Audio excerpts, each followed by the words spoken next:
Welcome back to the Beacons Ice Arena for Game 2 of our ECAC East doubleheader. My name is Seth Orensky, joined in the booth by Matt Meisenbacher for what should be a very good ECAC East Conference contest between the visiting St. Michael's College Purple Knights and the number 6/7 UMass Boston Beacons. The Purple Knights coming in 8-13-2, 5-10-1. The Beacons searching for just the second 20-win season in program history, sitting at 19-3-1. 14-2-0 on the year. And Matt, while the Beacons have been unbeaten against St. Mike's over the past 3 years at 5-0-1, this matchup could be a little bit more difficult than it looks on paper. The last 3 games, Beacons have given up at least 4 in every game. The Beacons won 6-4 at home last year. It was a 4-4 tie at St. Mike's Place, and then a 5-4 overtime win back on January 10th. Yeah, and don't let the records fool you. St. Mike's sitting at 8-13-2, 5-10-1 in the conference is really not a good description of the team overall. The Beacons went up there, I believe, on January 11th, and it was an absolute shootout. The game actually went to overtime. UMass actually found a way to win that game 5-4, and I think tonight you might see a different story here. Obviously, UMass being at home, but definitely a team not to be taken lightly.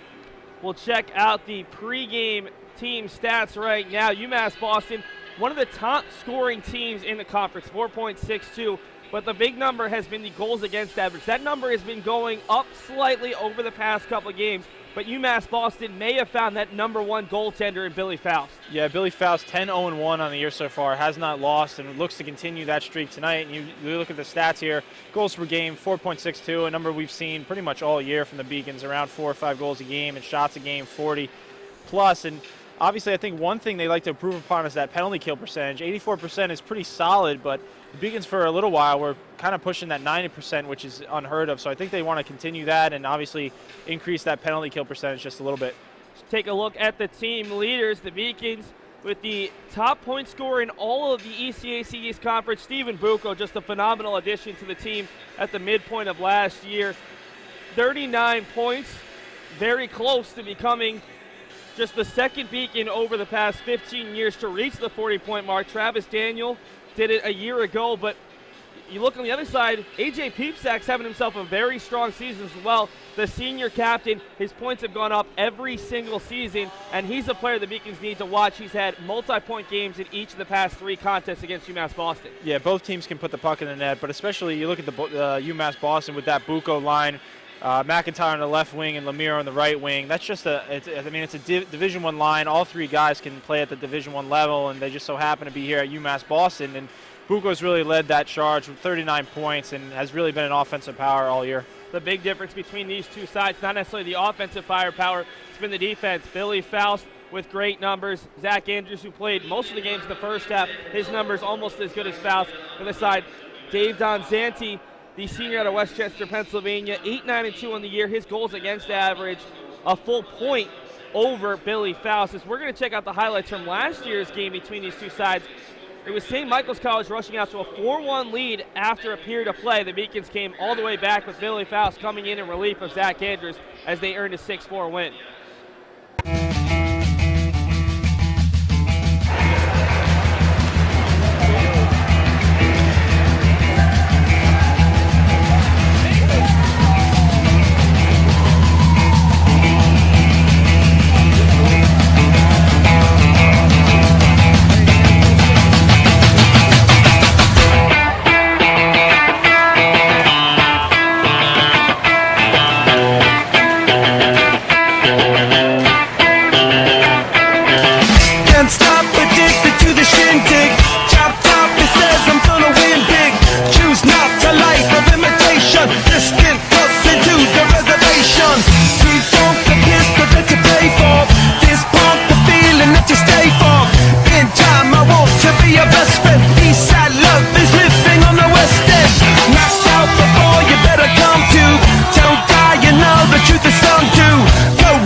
Message on the pavement, and so bad I wonder what the wave meant.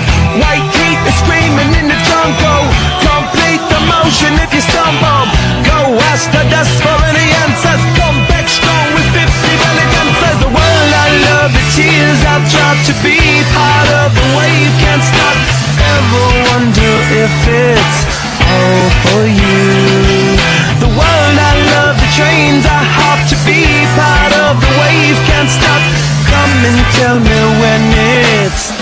time too.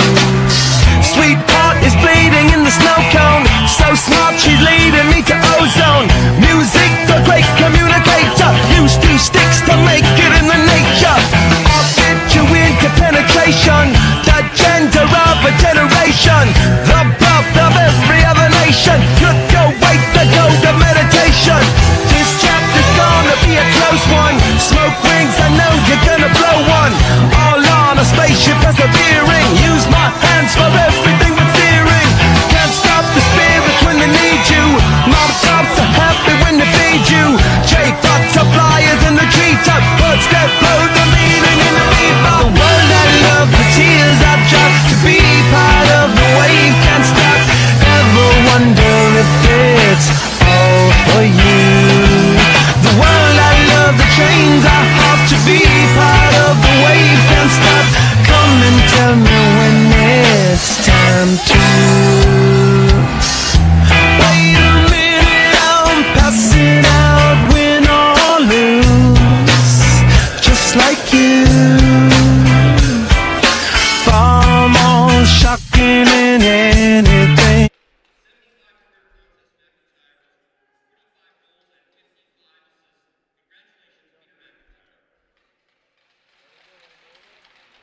You see the Beacons right now applauding. Peter McIntyre was just recognized. He scored his 100th career point against the University of New England.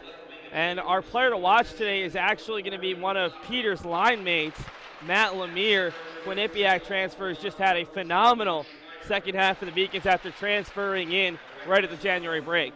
Yeah, and my two buddies from back home, the Clifton brothers at Quinnipiac, told me about this kid when he transferred, that he's going to be a good addition to our staff. And no doubt about it. I mean, he's came into the game and really molded nicely within the locker room, a game-winning goal and a couple game-tying goals, and finds himself on that first line with Bucco and McIntyre, like we mentioned. Yeah, a big part of it is has two game-winning goals to help out the Beacons. As we'll check out the starters right now for St. Michael's College. Talked a little bit about A.J. Peepsack earlier. He'll be joined on the top line by Anthony Maori, Jeremy Wong, defenseman Stephen Inman, and Dan Divis. And then we talked about Donzani a little bit. 3 shutouts on the season. His numbers are a little bit down. But, Matt, already a difficult task. And St. Mike's is without their second leading scorer, Kevin Altidore. 8 goals, 15 points, not available today. It's not going to be an easy task for St. Mike's. UMass today, Babson tomorrow, the roughest road trip in the conference. Yeah, I think most teams would agree with that, too. Two teams that are in the top 10 in the national poll, and never easy to go back-to-back as it is. But as you'll see, you know, the team, we've seen St. Mike's come out. They know how to play the game. They'll come out, give it everything they've got. But I think on paper, the advantage definitely goes to the Beacons. We'll bring you the Beacon starters after this commercial break for the national anthem, and then we'll have our keys to the game as well here on the Beacons Broadcast Network.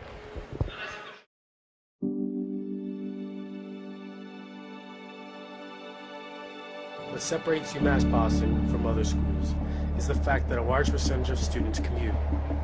For me, it takes 2 hours each day to go to and from school, but every second has been worth it because the students that come here are serious about learning, they value their education, and understand where it'll take them in the future. This is what UMass Boston means to me. Division III allows you to give yourself to other things. Having that free time allows me to pursue the things that I want to pursue. Division III athletics affords students the opportunity to, engage in the other interests in their campus and in their lives outside of that sport. It allows you to just be able to do everything you want to do. I wouldn't change it for the world.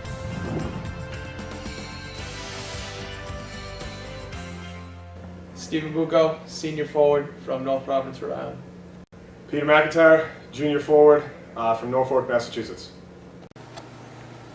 Matt Lemire, junior forward, Townsend, Massachusetts. Mike Maciak, sophomore defenseman, Plymouth, Michigan. I am Dan Cornell. I'm a senior defenseman from Abington, Mass. Billy Faust, junior goaltender from Alta Loma, California.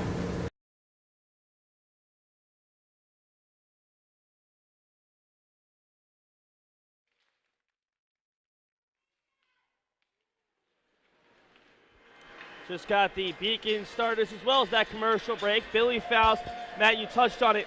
10-0-1. He's tied with Ty Reckenbach for Norwich, the best winning percentage in the country at .955.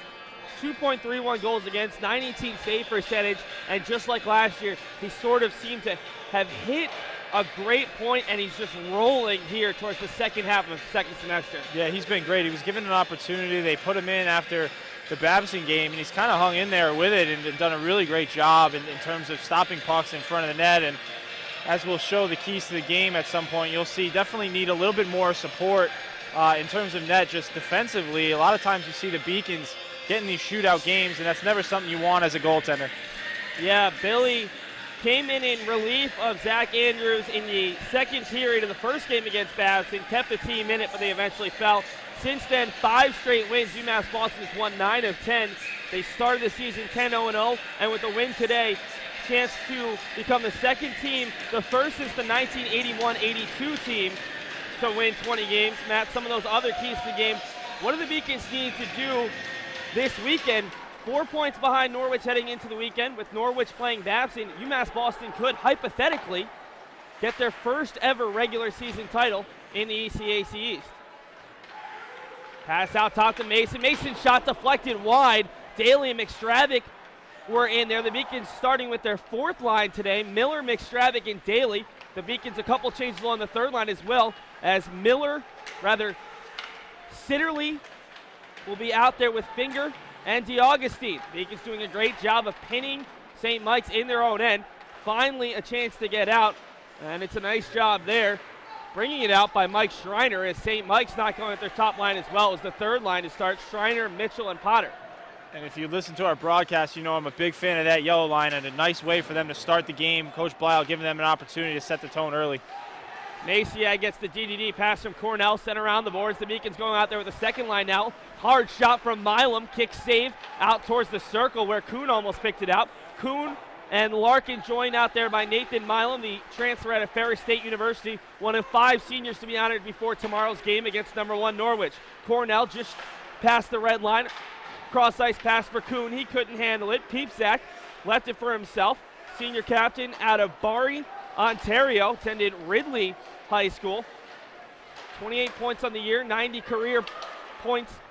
Pass ahead for Milam. Milam couldn't quite handle the pass as Robinson did a good job to get in front of him. Turns it right over. Kuhn got in the passing lane. It's behind the net, and Colin Larkin, freshman out of Michigan, the first player to it. Larkin leads all ECAC East rookies with his 24 points. His brother Dylan is one of the nation leaders in Division I at the University of Michigan in points. And you see the matchup battles early on here. Coach Blyle sent his fourth and third line out there early, and now he's got a face-off in the offensive zone with his first line out there. McIntyre right in the slot looking to just let this thing go if Bucco wins it clean. Bucco unable to win it clean this time, as he was in the face-off dot with Sean Morrow, the second-line center. Morrow out there with Josh Dickman and Will Cote for second-year head coach Damian DeJulian, third-year head coach for St. Mike's. They were 5-3-2 at the break, have really struggled here in second semester at 3-10, but got some good news earlier today as they won a coin flip with Franklin Pierce and earned the first seed in the Northeast 10 tournament coming up next weekend. Pass ahead just out of the reach of Matt Lemire. It'll go for an icing. First player to it, Stephen Inman. Yeah, that's going to be an icing, but you see here almost 3 minutes into the game, and I really like the way the Beacons have come out. They look like they have a spark, they have a little bit of fire in their bellies, and a couple of good shifts so far. Besides this icing here, they really dominated the play so far. Fourth line out there, Justin McKenzie, Eric Salzillo, and Brody McCusker for St. Mike's against the Beacons' top line. Bucco able to win this face-off back to John Houston, one of the Beacons' 2 assistant captains. Houston out there with Tyler Bishop. Bishop normally pairs up with Sam Boyd, and Houston working with Brett Mason, but after the icing, the Beacons changed it up a little bit. Control behind the net, it's Mark Higgins. Higgins all the way out to the point for Stephen Inman. Inman sent it wide of the net, looking for a deflection. Bishop tapped it first. Now it's Lemire looking to find Bucco. Instead, it's behind the net. This first line still struggling to get off the ice. Lemire can't handle the pass. Rushing forward to get it is Higgins. Now Lemire has it. Has center ice, and he'll dump it in. The Beacons are going to change, sending that third line out there of DeAugustine, Sitterly, and Finger. 3 juniors on the third line, 3 juniors who had a great first 2 years. Kit Sitterly's had a pretty decent junior years. Other 2 line mates struggled a bit more. Beacons controlling it. Finger trying to leave it for DeAugustine out of Pittsburgh, Pennsylvania. Finger gets it back, knocked into the boards. Fortunate to slip to the ice first before his head went into the boards. Now it's Mike Masiak breaking up the play behind the net where Billy Faust will leave it for Dan Cornell. Cornell, one of those transfers. He played at Northeastern University before joining the Beacons as a junior. Senior captain playing his 108th career game. Controlled by John Toolings. Toolings out there on the 3rd defensive pairing with Eric Robinson. Masiak off the boards looking for Cornell. Cornell will let it go for Jeremy Finger. Now Cornell will chop it out, and it's A.J. Peepsack at center ice. Peepsack over across for Dan Divis. Divis' shot goes wide of the net. All the way out for Peepsack. Peepsack out top. He's got Caleb Lothian. Lothian has it knocked away. Cornell struggled to find it. Finally gave it up at center ice. Huge hit there, and that's going to be a penalty on Mike Miller. It looked like he threw the elbow into the head. And we'll see if it's a 2 or a 4 there as he absolutely laid out Anthony Maori, sophomore out of Boxford, Mass. Huge hit by Miller, and I think they're just going to call him, I think, for leaving his feet. Actually, they're going to get him for a hit from behind. I don't know about that call, but for 2 minutes nevertheless. So, it doesn't matter really what you call. It's a 2-minute penalty, but huge hit, just looked borderline, and they're going to call it. Obviously, a player goes down, gives them a little bit more incentive to do so. First chance on the power play for either side is Connor McStravick able to tap it out towards center ice. The Beacons do have 5 shorthanded goals on the season, including one in their win over Southern Maine last Friday night. That was Albie Daly who leads the side with 2 shorthanded points for St. Mike's on the year. Sitting at 16.7% on the power play, 16 of 96. The Beacons talked about that penalty kill. It's been good, but it's not been as good as it was first semester. Beacons have dropped down to 84.1%, 95 of 113. And Matt, the one disconcerting thing is UMass Boston leads the conference with over 14 penalty minutes per game. It's been a problem all year. Yeah, that's been something that's carried over from last year as well, and kind of been a late trend of the last couple of years for UMass Boston. Just a little bit undisciplined, and a lot of times keeping teams in it with the penalties that they take and giving multiple opportunities to the opposition to score on those power plays, something they look to curtail a little bit here, especially going into the playoffs. Sam Boyd sent it into his own bench, and that'll force the offensive zone face-off. Colin Larkin has scored it out. Nathan Milam into the face-off dot against Jeremy Wong, who wins it. First line center. Nice job by Larkin to tap it away. So he was working there against Dan Divis at the point. And Mark Higgins will take it behind his own net. Larkin was the ECAC East Rookie of the Week for UMass Boston after his 3-goal weekend against Babson. He's been a phenomenal player for the Beacons, a top 6 skater all season long. Out top, it is Higgins. Higgins leaving the cross. He's got Wong. Wong and Higgins back and forth. Now it's back to the near side. Higgins up top, 37 on the power play. St. Mike still hasn't gotten anything going, and Milam will dump it down. Difficult start for the Purple Knights. Beacons doing a great job clogging the lanes. They're giving St. Mike's no opportunities to get pucks through. As soon as they touch the puck, a player's on him. You see here possession on the PK. And there's a puck going another 200 feet. A nice PK here for the UMass Boston Beacons. Yeah, Connor McStravick with a nice job on the forecheck as he is able to kill off a few seconds. That one's going to go for an icing if Houston can get there. Just out of the reach of Justin McKenzie, and that should pretty much do it. 8 seconds left to go on the power play. And Matt, earlier this week, the ECAC East honored Connor McStravick as the Player of the Week. He's a player who's come a really long way. Freshman year was struggling to get into the lineup consistently, and now a 4-point weekend. He's known for his gritty play, but it's nice to see a player like that get honored amongst all the big-time goal scorers on UMass Boston. And the kid does it in practice. He earns his minutes every single week. If he's playing on Friday and Saturday, you can guarantee he's earned it Monday through Thursday. Bishop onto the tape of McIntyre. McIntyre with those 100 career points, playing alongside Stephen Bucco, who's amongst the top 3 players in the nation in total points with 39. Boyd from the point. His shot doesn't get all the way through. Knocked down with the body of Dan Divis, and Davis will flip it all the way onto Billy Faust. Would have been an icing otherwise. Faust will play it out to the point, looking for Bucco right onto the tape of Lemire. Lemire with 12 points as the Beacon. He did not score at Quinnipiac, but after a 3-game point drought with UMass Boston. He's been red hot, points in 7 of his last 8. Great saucer pass for Bucco, but Bucco couldn't handle it. Going the other way, controlled by Dickman. Dickman will have it tapped wide of the net. Now it's a play in front, and skating right past it was Will Cote off the great centering pass. Bucco couldn't quite get there. Tap towards center ice. Cornell over to Maciag. Maciag lost it. Now he trips up a player, and he's going to be called for the penalty. A little bit unlucky there for Mike Maciag, as couldn't find the initial pass and then called for the trip on a player from behind. Yeah, that one's incidental. I mean, every player was trying to take a swipe at a bouncing puck, and unfortunately, when he went to swipe at it, it bounced up in the air, and what happened, he get connected with a skate, player goes down. That's an easy call, and not really his fault, just more of an incidental, but nevertheless, another power play for the St. Mike's. Nick Potter wins the face-off back to Will Cote. Cote with Daly in front of him. Over down low where it's controlled by Potter to the near side. Cote with it all the way across. Hard shot. Billy Faust with the save. Good look from A.J. Peepsack. That's the guy you want to find on the power play. He's got 4 power play goals on the season. 10 goals, 28 points. Yeah, Peepsack can let it go. What's unfortunate there is McStravick came within inches of touching that puck on the blue line. He would have been gone on a breakaway if that had connected with him. Potter wins another faceoff, this time against Colin Larkin, who's out there with Daly. Faust with another save off the snapshot from Peepsack. Peepsack being double teamed. Houston nearly had it, couldn't quite control it. And it's over to the far side, Steven Inman. Peepsack cross-ice pass, perfect pass, but unable to handle that one was Will Cote, the assistant captain out of Quebec City, Quebec. Potter with it for St. Mike's. Another centering pass. This one tipped wide on the far side by Steven Inman. St. Mike's, pair of good looks there, but couldn't put it on net. Yeah, they're starting to notice the tendencies of the Beacons, and here you see an opportunity, almost a backdoor play there for Daly, but they're moving the puck real well side to side and finding those lanes which were previously taken away by the Beacons. Larkin brings it back for Brett Nason, the sophomore out of Raleigh-Mass. He played on the club team last season for UMass.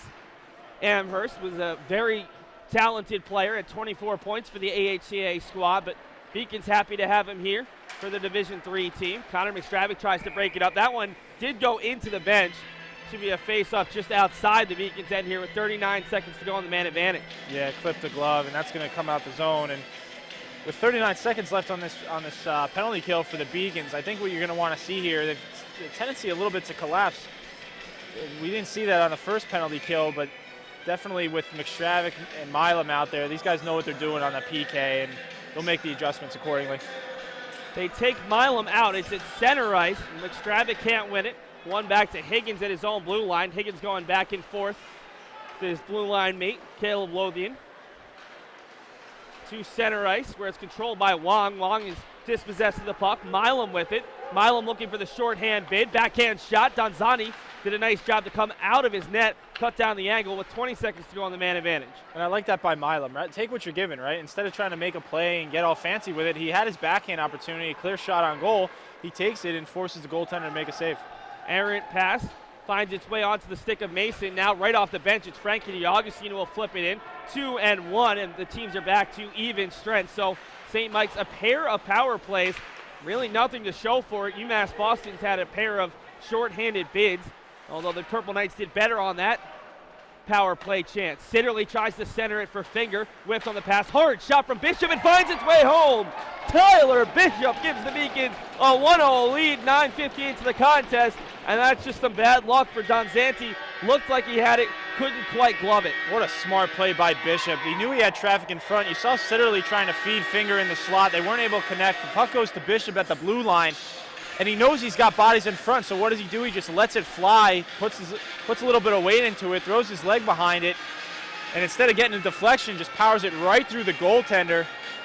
I think that's one he definitely wants to have back, especially after a little bit of momentum started going St. Mike's way, but a good shot by Bishop, and we talked about his offensive abilities as a defenseman. We've talked about him all year. He's been there, solid, consistent offensive defenseman for the majority of this season. Yeah, sophomore out of Ramsey, New Jersey, picks up his second goal of the season, his 6th of the year. He leads all UMass Boston defensemen with his 14 points, came in just ahead of Dan Cornell. Jeremy Finger and Frankie DeAugustine picking up the assists. 5th of the year for DeAugustine, 9th of the year for Finger, and that's a good sign for those two guys to get their offense going. Those two have been in and out of the lineup over the past couple weeks because they haven't been able to produce, and they helped get the first goal of the day for UMass Boston. McIntyre being double teamed. A nice job to keep it in the zone that time by a St. Mike's player, but he takes the shot right into the back of his own player. That was Josh Dickman into the back of Cote. Second line out there for St. Mike's. The top line out there for UMass Boston. It's McIntyre from behind his own net, out top to Bucco. He's got Lemire to his right. Bucco keeping himself. Now he's looking for some help. Finds McIntyre. McIntyre out top. Donzanti with the save, and he's able to cover up. Good luck for the Beacons. And that's a good save by Donzanti. He has Peter McIntyre, who we talked about, 100-point scorer now officially, coming down with all time in the world. And what does he do? He comes out, cuts down in the angle, and is able to make the save on McIntyre, who was all by himself. UMass Boston will put the second line out there. Larkin, Kuhn, and Milam. Top line out there for St. Mike's. Larkin wins it over to Milam. Milam getting pinned into the boards by Stephen Inman. Now Larkin's working against Jeremy Wong. Puck still loose. Larkin comes away with it, trying to find Kuhn. It's tapped up high. Kuhn does a great job to keep control. Now a backhand pass down low for Larkin, a little bit too strong. Puck around the boards. Milam in there working against Stephen Inman. Inman able to get it out. Mark Higgins with it now, circling behind his own net, looking for a little bit of help. Milam with a heavy forecheck. Larkin trying to join him. It's tapped around, and St. Mike's gets into a little bit of free space, but a turnover right in the neutral zone. Maciag will dump it right back in. The Beacons will look for a second. Milam with it along the goal line, taps it in front. Kuhn with the first shot. Puck still loose, just sitting there just outside the crease. And finally, St. Mike's is able to bring it out with A.J. Peepsack working against Maciak. That was a great shift there by Milam. He was all over the puck that entire shift and was able to generate at least 2 shots on goal from it. Cornell onto the tape of Kuhn. Kuhn leaves it for Larkin. Larkin had it knocked away. He'll have to get back on side. The Beacons are going to change 12 minutes exactly into this contest. Tyler Bishop, the lone goal at 10-10. Faust, an awkward little save on the shoulder-high shot. Houston tries to get it out of the zone. Kept in there. Good work by Eric Salzillo. Fourth line out there for St. Mike's. Albie Daly in the fourth line out there for the Beacons as well. Daly working the far side. Tries to find McStravick with the backhand pass. Instead it's loose at center ice. Salzillo with it. Salzillo looks to leave it for a teammate. Huge save from Faust as Brony McCusker had a point-blank chance. And that's such a tricky save for a goaltender. When you got a player who makes that quick type of pass and then a quick shot like that, it really comes down to your ability to react to it. And not only was Faust able up to that task, no rebound. Puts it right in the glove, swallows it, takes the draw in zone.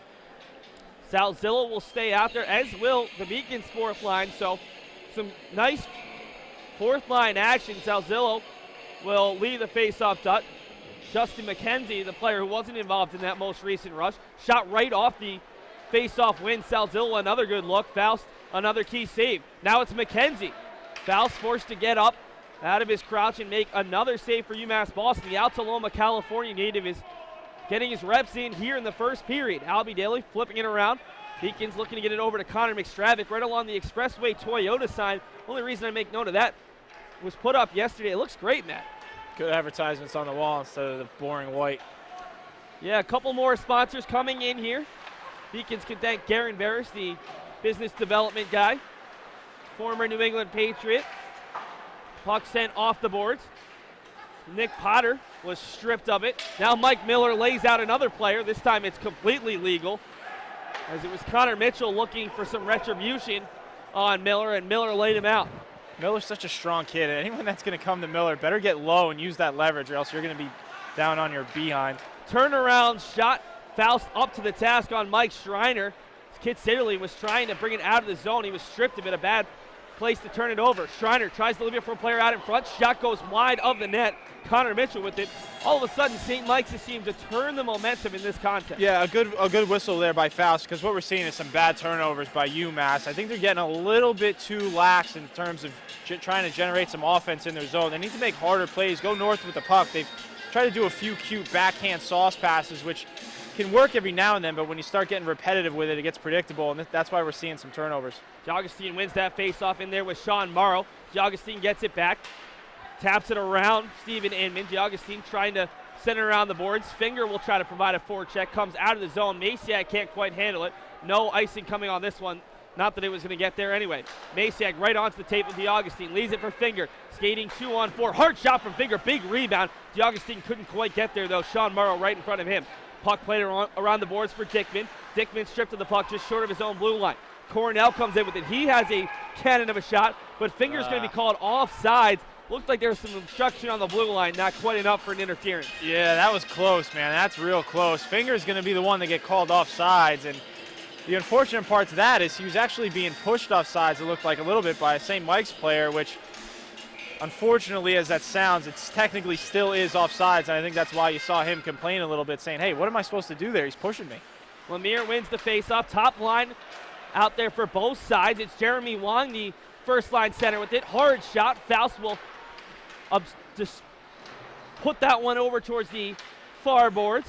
Sam Boyd being stripped of the puck over to McIntyre. Backhand pass looking for Lemire. Chopped right back in by Mark Higgins, who was up from his D spot. He'll look for a shot from the slot. Doesn't get through off of Brett Mason. Pass in front for Lemire. He's going to be in a foot race this time with Caleb Lothian. Nice job by Lothian to strip Lemire of the puck. AJ Peepsack has it taken away by Bucco. Lemire trying to get around Lothian. Lothian trying to get physical with the junior out of Townsend, Mass. Now a chance for Sal Zillov. Faust fought that one off, and it's up into the netting. Unreal, he was able to get the shoulder up in time. I can tell you right now, just being a former goaltender myself, Faust is seeing it real well tonight. He had a good warm-up. I was watching him in warm-ups. He was tracking it well now, and he's just tracking the puck real well tonight. He's had a few tough saves early on here, and it might go unwarranted on the score sheet. We, hopefully remember it in the postgame, but these are saves that are keeping us a 1-0 lead so far. This fourth line that's out there for St. Mike's has played very well, Matt. Salzillo's had a couple of grade A opportunities out in front of Billy Faust, and the Vikings maybe keeping St. Mike's in this game a little bit, maybe thinking a little bit too far ahead. That was one of our keys to the potential game against Norwich tomorrow. St. Mike's not a team that you can overlook. Controlled behind the net by Faust. Bishop will punch it around for Milam. Now it's Larkin. Larkin trying to play it around, an awkward carom there. Easy play for St. Mike's as they'll flip it out towards center ice, and they'll dump as they get a change. McKenzie with the dump on that one. Bishop being double teamed, needs to get rid of it. Flicks it across for Boyd. Boyd looking for some help onto the stick of Kuhn. Kuhn over to Daly. Daly with Milam out there as there's members of the second and fourth line. Fourth line will come out. Daly fighting with two purple shirts. McStravick gets his stick in there, and he'll come away with the puck with under 4 minutes to play in the first period. Lone goal was scored by Tyler Bishop. Another awkward carom there.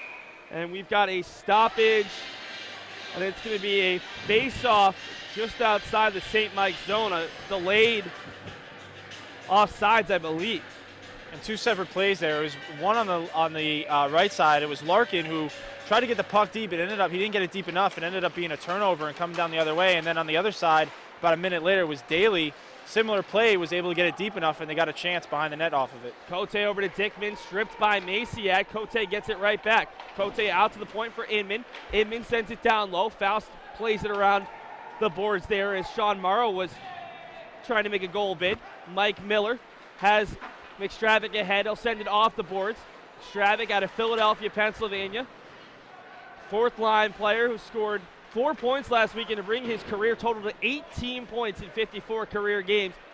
Does have one of the more memorable goals over the past couple seasons. A backhand no-look shot at Frozen Fenway a year ago to ice the game with under 10 seconds to play against Salem State. Huge hit from Brett Mason over to John Houston.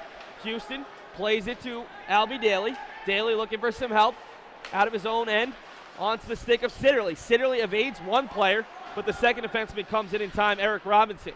Robinson from behind his own net with 2:40 to play.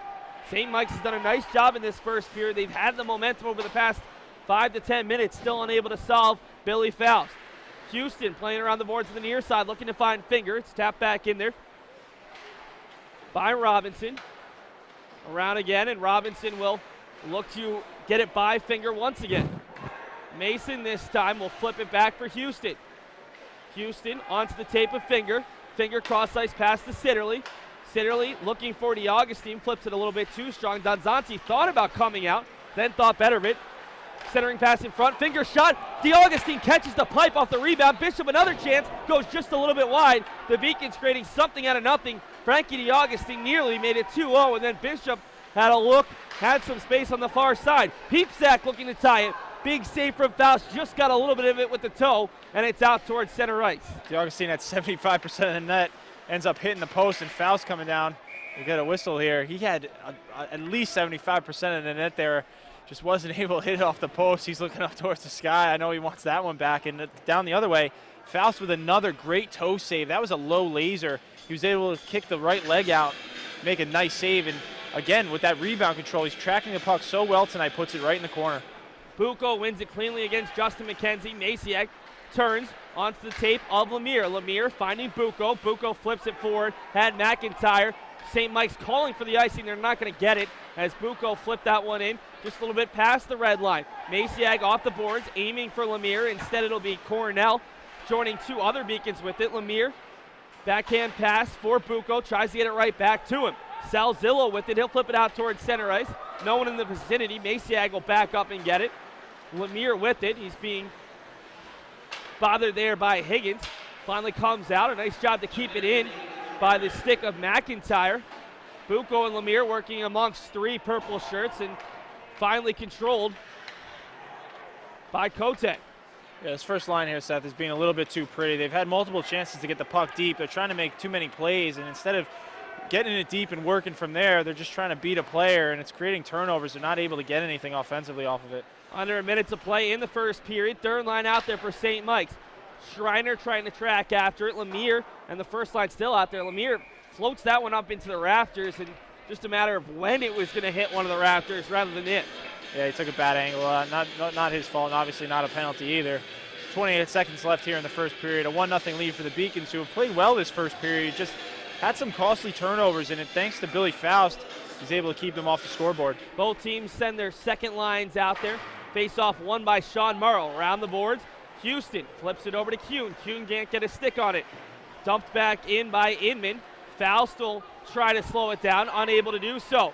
Dickman with it. Dickman sending it out in front. Faust with the save, and then it's through the legs of Billy Faust, and it's going to be Sean Morrow, his third goal of the season. It was a centering pass just in the far circle, and Morrow able to slip it through the 5-hole, and we're tied at 1. Yeah, Morrow with his internal clock going off, 11 seconds left. He's in the slot. He just kind of turns and fires it at the net, and I've said this before, if you listen to the broadcast, pucks have this weird way of finding holes. They have eyes on them. I'm not quite sure how that one got past Faust. He seemed to have it. I think it just had enough momentum to get across that goal line, and here we have a 1-1 game now, looking like it's going to be tied after 1. Peepsack trying to give his team a 2-1 lead as he's offsides with 6.6 seconds to play. It's going to be Peepsack with the goal, so there is a chance it was tipped. I'm not sure. We'll have to check the replay, but definitely kind of a last-ditch effort here as the last few seconds wind down. It was a last-ditch effort by St. Mike's to just generate. I think they were just trying to get another shot on goal, throw it to the net and see what happens, and fortunately for them, it finds home, and here we are, 1-1 after 1. Peepsack with the goal. Sean Morrow the first assist. We'll get to the second assist when we get it. After 20 minutes of play, UMass Boston ranked 6th in the country. Well, they're even at 1, and I would say that St. Mike's deserves to be even after this first stanza. Yeah, they had some good opportunities. I mean, I think the Beacons definitely came out with a good spark, and then obviously I think I'm going to give the advantage to them, even though the score is 1-1. Definitely advantage to the Beacons after the first period. An unfortunate play there to end it, but definitely had some good offensive capabilities. Just in terms of turnovers, there's been too many of them, and I think that they got away from their game plan for a little bit there. We're trying to get too cute with the puck, and that was creating some opportunities for St. Mike's, who, thanks to Faust, weren't able to score until the very end there. Peepsack, that's his 11th goal in the season. The assist to two players on the second line. Sean Morrow, his 4th. Josh Dickman, his 7th. So we're going to head to our intermission show right now. We're going to take a look at behind the Beacon. We're going to look at the women's basketball team. We went inside a game day with them, followed them from start to finish. The Beacons earned a big victory over intra-city rival Suffolk University. And then we'll be back with the first period intermission, first period stats, a look around the rest of the ECAC East, and a look ahead as the Beacons take on Norwich tomorrow in what promises to be a great one.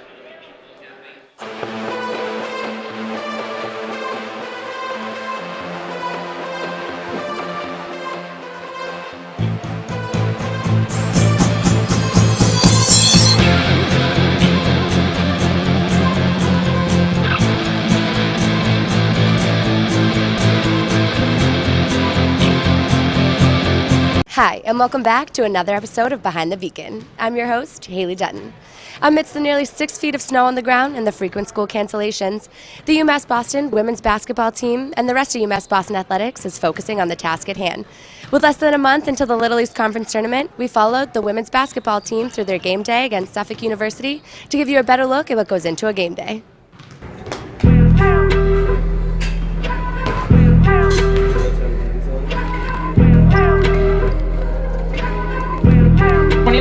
All right, 14 and 21 are sisters. They're very, very similar players. They're long, athletic guards. Okay, 21, they should have a little bit of everything. They play hard on both ends. All right, our keys: limit their transition. Make this a half-court game with our offense execution and taking care of the ball. All right, make them defend us. I already said this, and an attack mentality. All right, we haven't been together in 2 days. You haven't played ball in 2 days. You guys should have some energy. Go at them from the start. Dictate what we do. Don't let them dictate what we do. Let's go. Come on, go get a win. Play hard. 1, 2, 3. Play hard.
I want you always high on motion, close, right? Not the communication offensively, defensively, okay? Here we go.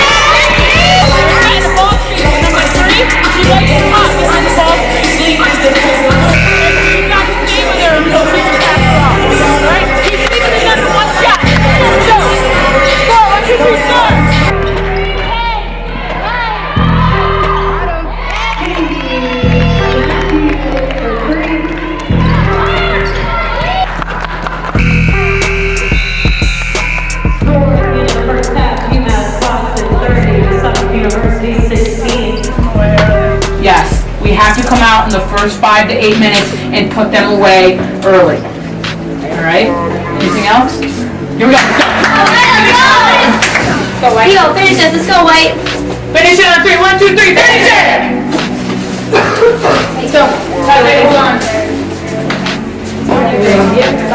Here we go. Come here, White. Let's go. Come here. As the inbounder. Behind you, all right? Just retreat dribble. You did a great job of it. You picked up your dribble, you retreat dribbled one, picked it up, split the double team, great flash to the middle. Okay, and that's what we need you to do as the inbounder. What's up? Like they're anticipating that, so the other guards when come to the ball. Whoever is the opposite, yes, has to come and flash hard to the ball.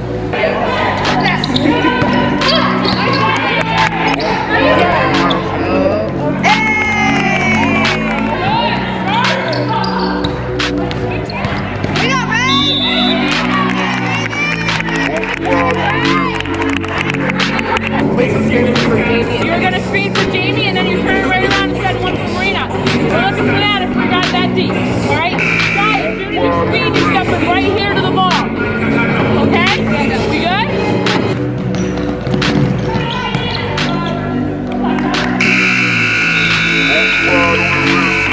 Final score is UMass Boston 63, Suffolk University 44. And basketball contest, please arrive home safely.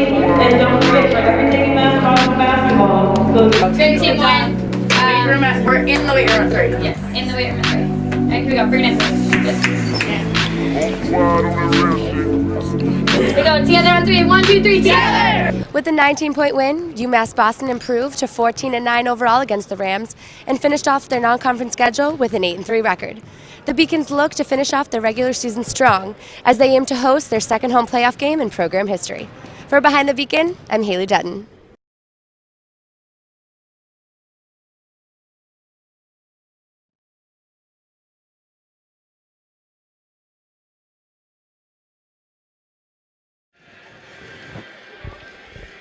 Checking out the statistics from that first period of play, the 2 goals scored by Tyler Bishop at 9:50 of the period. Jeremy Finger and Frankie DeAugustine with the assist. DeAugustine had a great chance to make it 2-0 late in the period.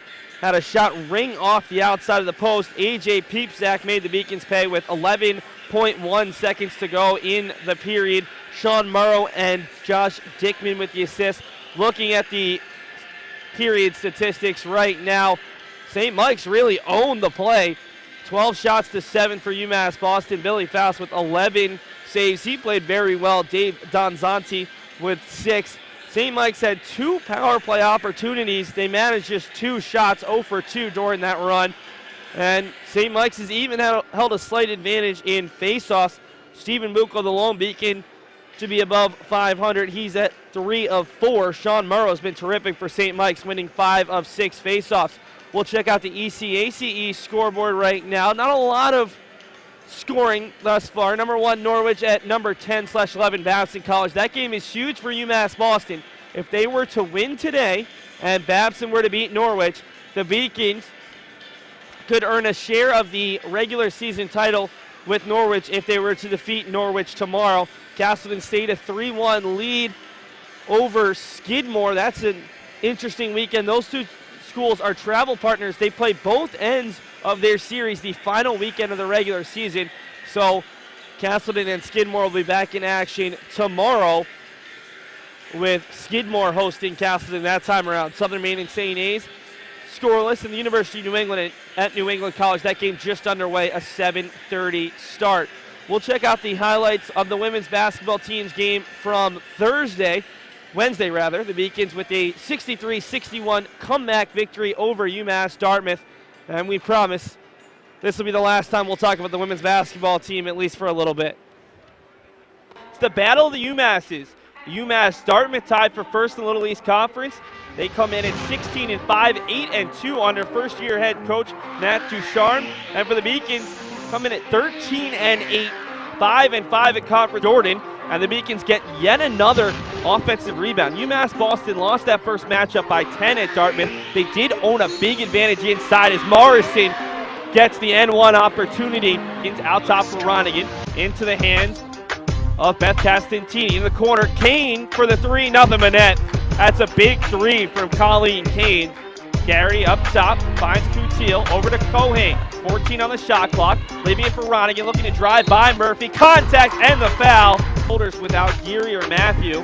Wide open, Hawkwater. The 3 is nothing but net.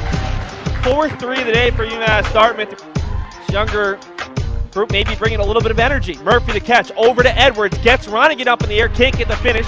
Murphy the rebound and the putback for Jordan. She'll take the 3, too strong. Rebound into the hands of Morrison, leaves it for Nelson. Nelson draws some contact, gets her own rebound, draws the foul, and 1. She tried her hand at a deep 2. Wide open Garrity's already proven she can hit it. Castantini, nothing but net on the triple. Defensive rebound. Ballou over to Edwards. Edwards tries the shot, gets it to go off the glass.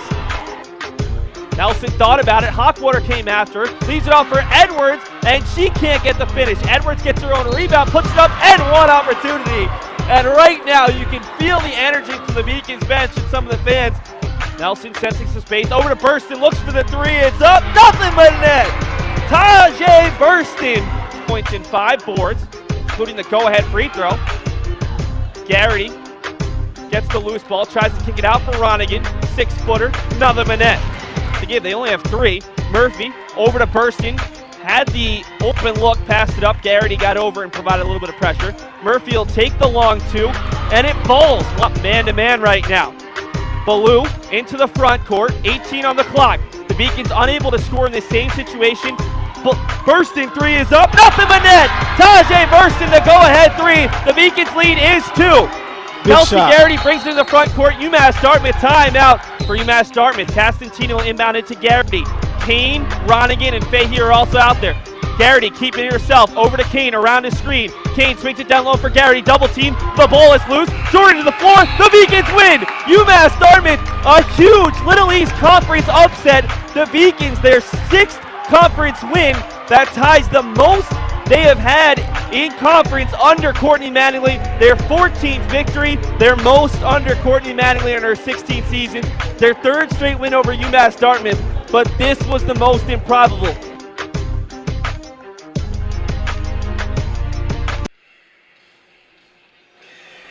Take a look around Beaconville right now. Women's basketball team and men's basketball team play tomorrow at 1 p.m. The women's hockey team fell 5-0 to Holy Cross. The Little East Conference indoor track meet is tomorrow. That'll start at 10 a.m. The Beacons indoor track team competing in that one. Matt, the Beacons outshot. They didn't win as many faceoffs. They didn't have as many power plays. When you look at it like that, St. Mike's won the first period. How do the Beacons turn it around against this pesky Purple Knights team? Yeah, they got that good goal from Bishop, and I think they generated a lot of good offensive opportunities. I think what happened there, obviously with the late goal and a 1-1 going into the second period, they got away from the game plan a little bit, and sometimes that can happen with a team. You get that early goal, and you kind of feel like, okay, we're good, we got the lead now. And I think they definitely got away from things a little bit. And you saw some of those turnovers. They stopped getting pucks deep. They stopped working off the wall. And that's what created, I mean, you know, I don't want to say that's created the goal, but that was creating a lot of opportunities for St. Mike's. And that is why we're at a 1-1 hockey game here. So I think for the second period, it's just, guys, we still have a lot of hockey left. Let's get back to the game plan here. It was working for us. Let's get back to it. If you're UMass Boston, the positive is Billy Faust has played a very strong game thus far. He did give up the 1 goal, no shutouts for the junior who earned his first collegiate shutout last Friday night. But when Billy's playing well, it takes away a lot of pressure on the defenseman, and it makes the forwards feel, okay, maybe we don't need 5 or 6 today. 3 might be enough to beat pretty much anyone in this league. No, exactly, and I didn't have a chance to say it in the first period, but ideally I'd like to see UMass keep this below 2 goals tonight. I think we've seen a tendency where they know they have offensive capability and they start to get a little lax in the defensive zone knowing they can make it up offensively. I'd like to see them keep it below 2 goals tonight, and that doesn't mean they have to limit their scoring at all, but just to kind of prove that they do have defensive capability, especially with Faust, who has played well so far. 12 shots on goal in a period, was pretty busy and came up with some great saves, especially that shoulder save in the slot. Definitely like to see a little more support for him, and offensively the Beacons just need to keep doing what they're doing, get back to the game plan, and generate some shots on goal. After all, 2 years ago, it was UMass Boston shutting out St. Michael's in this same exact scenario. Zach Andrews earning his first collegiate shutout in this one. The Beacons, not a team that shuts out a lot of teams. Sometimes it's those lapses, and sometimes it's just that there's so many chances on both ends as both teams back out there. Matt, who is one player maybe to watch for St. Michael's here in the second period? Yeah, I mean, Jeremy Wong looks good at center, the first-line center. Obviously, he's got a tough matchup going against Bucco. I would look to him in the face-off circle. He's going to need to keep it close. Bucco's known for his face-offs, and everyone who knows hockey knows how important draws can be. But we've seen most lines have looked good, and obviously, you know, with a 1-1 hockey game, you know, I think draws are going to become increasingly important. So look for Jeremy Wong against Bucco, especially in the face-off circle. Both coaches electing to go with the same lines they started with. The Beacons with their 4th line, St. Mike's with their 3rd. It's Schreiner against Daly, and St. Mike's, as they did for most of that first period, winning another faceoff. Schreiner over Daly, puck loose in this neutral zone. McStravick thought he had it there for a second. It's brought loose. Schreiner with the chance in the circle, and Faust will knock that one along the boards. Back out top, Mark Higgins with it. Higgins to the near side. Shot is tipped wide there by Connor Mitchell on the initial shot that wasn't intended to hit the net. Now Daly tried to carry it off the glass. It took a very odd bounce, and it's into the St. Mike's end where Eric Robinson will deal with it. Robinson over to Connor Mitchell. Mitchell to the far side for Higgins. Higgins sends it all the way through on to Faust. There's another St. Michael's player down. was Anthony Maori again. Maori's taken a couple of big hits. Connor McStravick from the circle sends a shot off the laces of a St. Mike's player. Mike Miller out to get it, bringing it back into his own zone. Now it's Brett Mason, the defenseman, who switched spots with Miller there in the normal rotation, dumping it in. Larkin, a hip check to take out a St. Mike's player behind his own net. Maori with it. Maori out there on the line with Wong and Peepsack.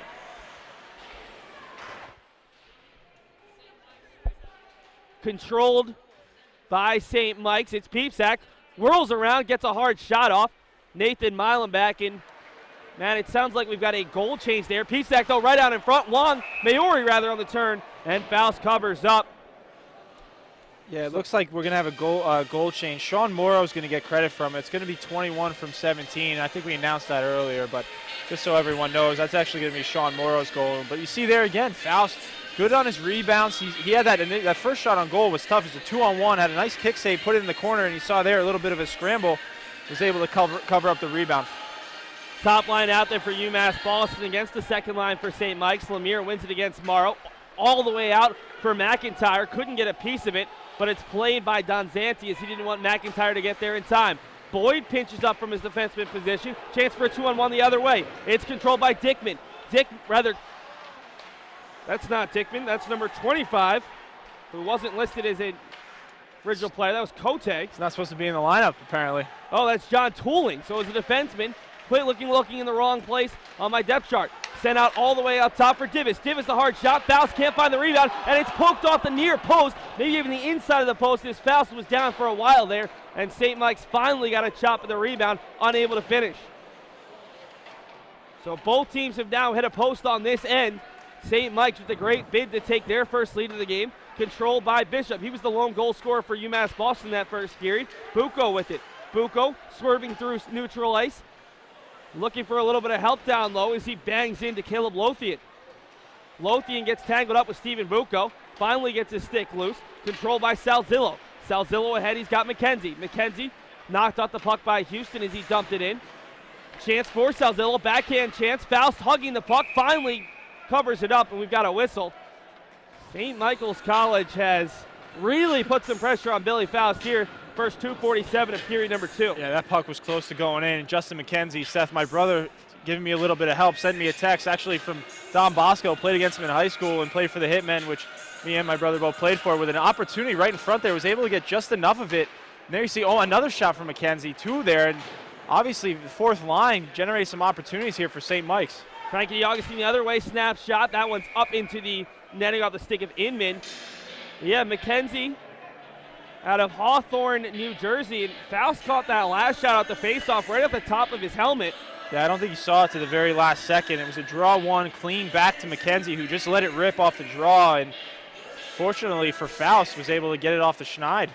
DeAugustine wins the faceoff. Hard shot from Sitterly, sent a little bit wide.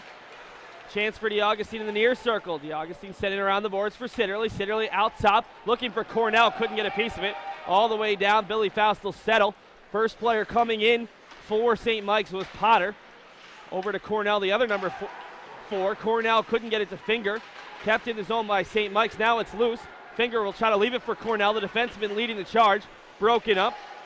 Higgins with it. Cornell pries it loose, and now it's sent out towards the neutral zone. Maciag's going to hope for the icing, not get it, as Faust had to come out and play it. Maciag loses the puck amongst his skates. Nice job on the forecheck by Mitchell, but it's brought out, and it's loose in neutral ice, where Sitterly thought he had it for a second. Broken up the Beacon's third line, trying to create some chances. Brought into the zone by Robinson. Robinson floats it high over Billy Faust. Peepsack in the first line out there for St. Mike's. 4 minutes into the second period, UMass Boston still trying to generate that first good chance here in period number 2. Peepsack leaving it for Robinson. Robinson up ahead off the skate of Jeremy Wong. Brett Mason with it, trying to create a 3-on-2. McStravick looking for an angle, kicked away by Danzanti. Peepsack with it through the legs of Daly. Daly broke it up. Maori leaving it for Robinson. McStravick taps it down, and now Miller has it. Miller with a little bit of head of his steam. He'll slow it down, sending it over to Houston. Houston, the slap shot, doesn't get all the way through. Danzani way out of his crease, somehow able to stop the shot and then cover up. Great save by Donzani on Houston there, but that play started with Miller coming down the wall. He didn't have much of an option, had two defensemen to go against. Does the old Gretzky curl, curls back, looks for his defense to come into the zone, sends a nice pass across the ice to Houston, who was able to walk in, step into one. And Donzani with a nice save, no rebound, as you said, came way well out of his crease to cut down the angle. Larkin can't win that faceoff for UMass Boston. It's Will Cote with the assistant captain for St. Mike's, bringing it into the zone. Boyd plays it off the boards for Bishop. Bishop around for Milam, but not out. Kept in there as Larkin ran through two St. Mike's player right in front of the Purple Knights bench. Kept in the zone by Dickman. Dickman, one of the team's leading point scorers with 13. Now Milam has a chance if he can find Kuhn in front. 3-on-1. Kuhn can't find it, and Donzani dives all over it. Kuhn got his skate stuck on the near post. He was wide open but couldn't find a way to put it home. Yeah, I think that pass needed to happen just a split second sooner than it did. By the time it got to Kuhn, he had to readjust. It was a little bit too late. Kuhn wasn't able to get the shot on goal, and Donzani did a nice job covering up. And anytime as a goaltender you see a 3-on-1, you're thinking, what can I do to limit the type of options? Because Milam, everyone knows, played Division I level. Definitely had an opportunity to shoot that as well. It can be tough on the goaltender. And the pass across, and what we're seeing here, I think Houston's asking is why they were allowed to change. If the net is knocked off by the goaltender, that's an in-zone faceoff and no change. And I think what we're seeing here is a little bit of a discrepancy between both sides. It seems like Damon DeJulian is taking the blame. He's saying my fault over and over again, but he's killing a little bit of time so his guys can get a little bit of extra rest. Speaking of Mike Kuhn, he and Stephen Bucco, two of the 18 semifinalists for the Joe Concannon Award, given out to the top American-born player playing in New England in Division II or Division III. They're two of the 18 semifinalists. Babson has two as well, Norwich with two. Last year, Travis Daniel was a finalist for the award, losing out to Norwich's McCulvey. Pass out ahead for Bucco, was trying to slip in all alone. Donzanti had to play it. Now Bucco trying to put some forecheck pressure, backhand chance. McIntyre in there as well. And Stephen Bucco, after not getting the pass he wanted, nearly created a great effort. McIntyre being double teamed, it's into the skates of Salzillo. McIntyre gets it back, trying to make something happen with three purple shirts around him, and it's finally brought out of the zone by Cote. Cote a chance for a 2-on-2. He's got McCusker as the trailer, sends it wide, and St. Mike's are going to change.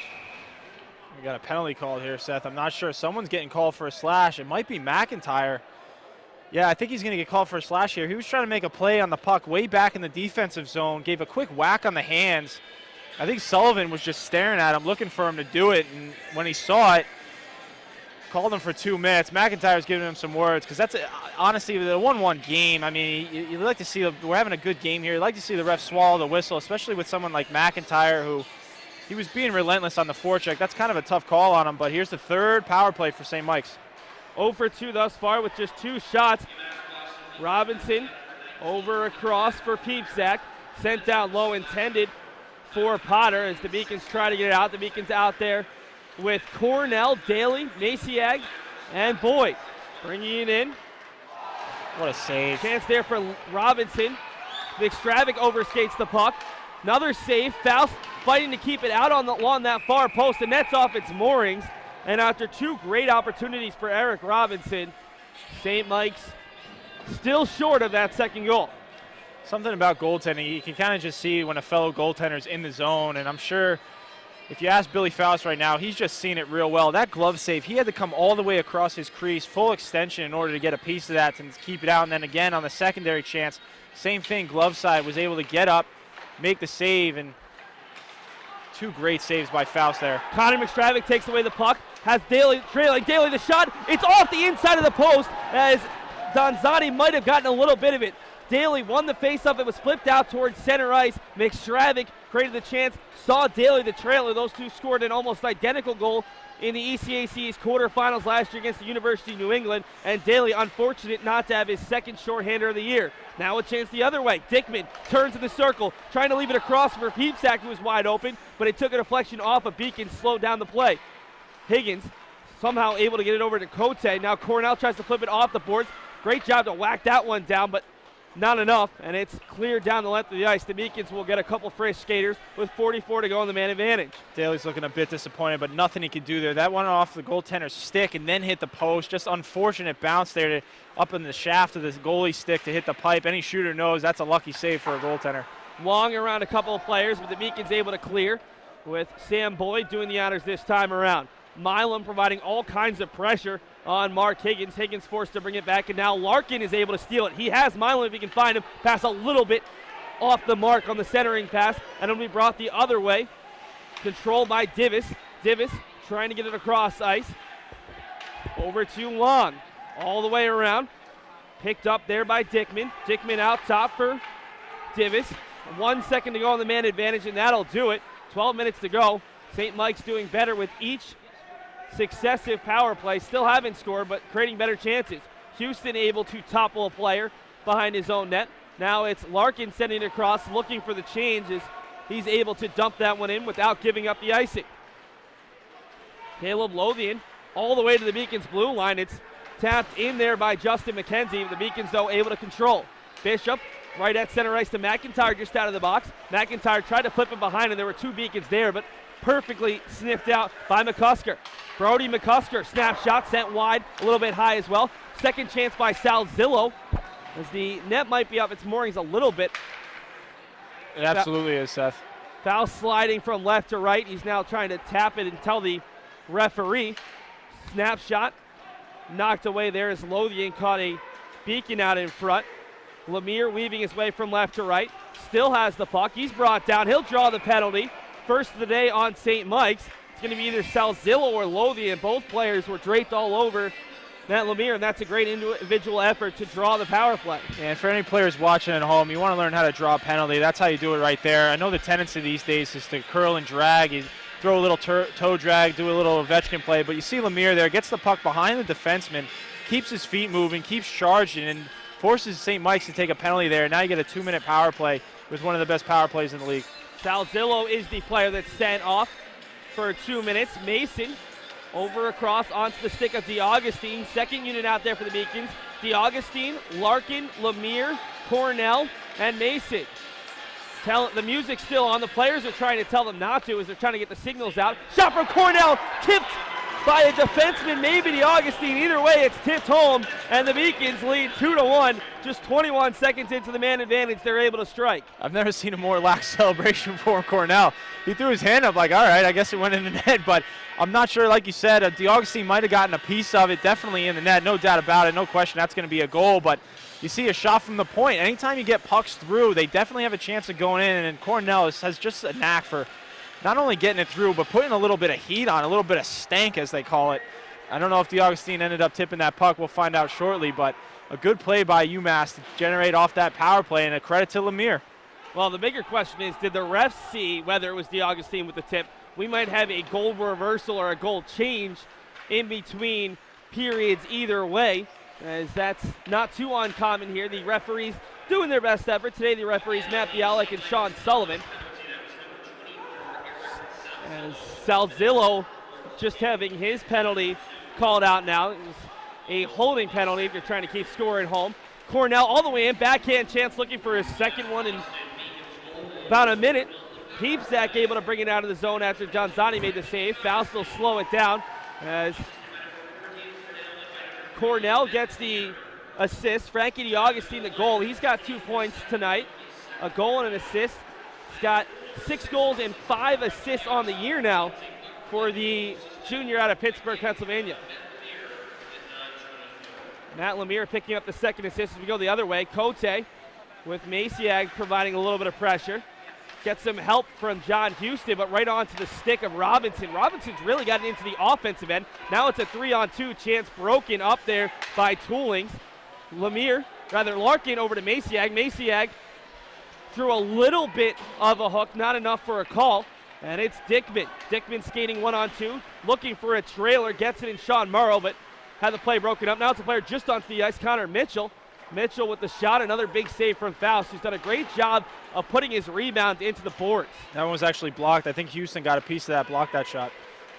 Kuhn flipping it in, Larkin giving chase with 2 Purple Knights there as well. Lothian gets pushed to the ice. Lothian still fighting for it with Kuhn and Larkin in there. Kuhn taking up 2 players. Larkin will take the third. That means there's a mismatch somewhere else. Bishop around the boards as Kuhn had vacated his spot down low. Kuhn, though, still working hard to keep it alive. Kuhn gets pushed to the ice a second time. The Beacons looking for a penalty there. Kuhn working along the near boards. Now it's Milam leaving it off for Boyd. Boyd has an angle. Boyd's shot off the top of the cage this time. And UMass Boston nearly had their second goal. This time it's in. It's another tip. Nathan Milam on the shot from Tyler Bishop, and the Beacons lead 3-1. That's going to be DeAugustine's goal again. I mean, the kid just has a knack for getting to the puck tonight. Puts that one right underneath the bar. DeAugustine's second goal in about 2 minutes.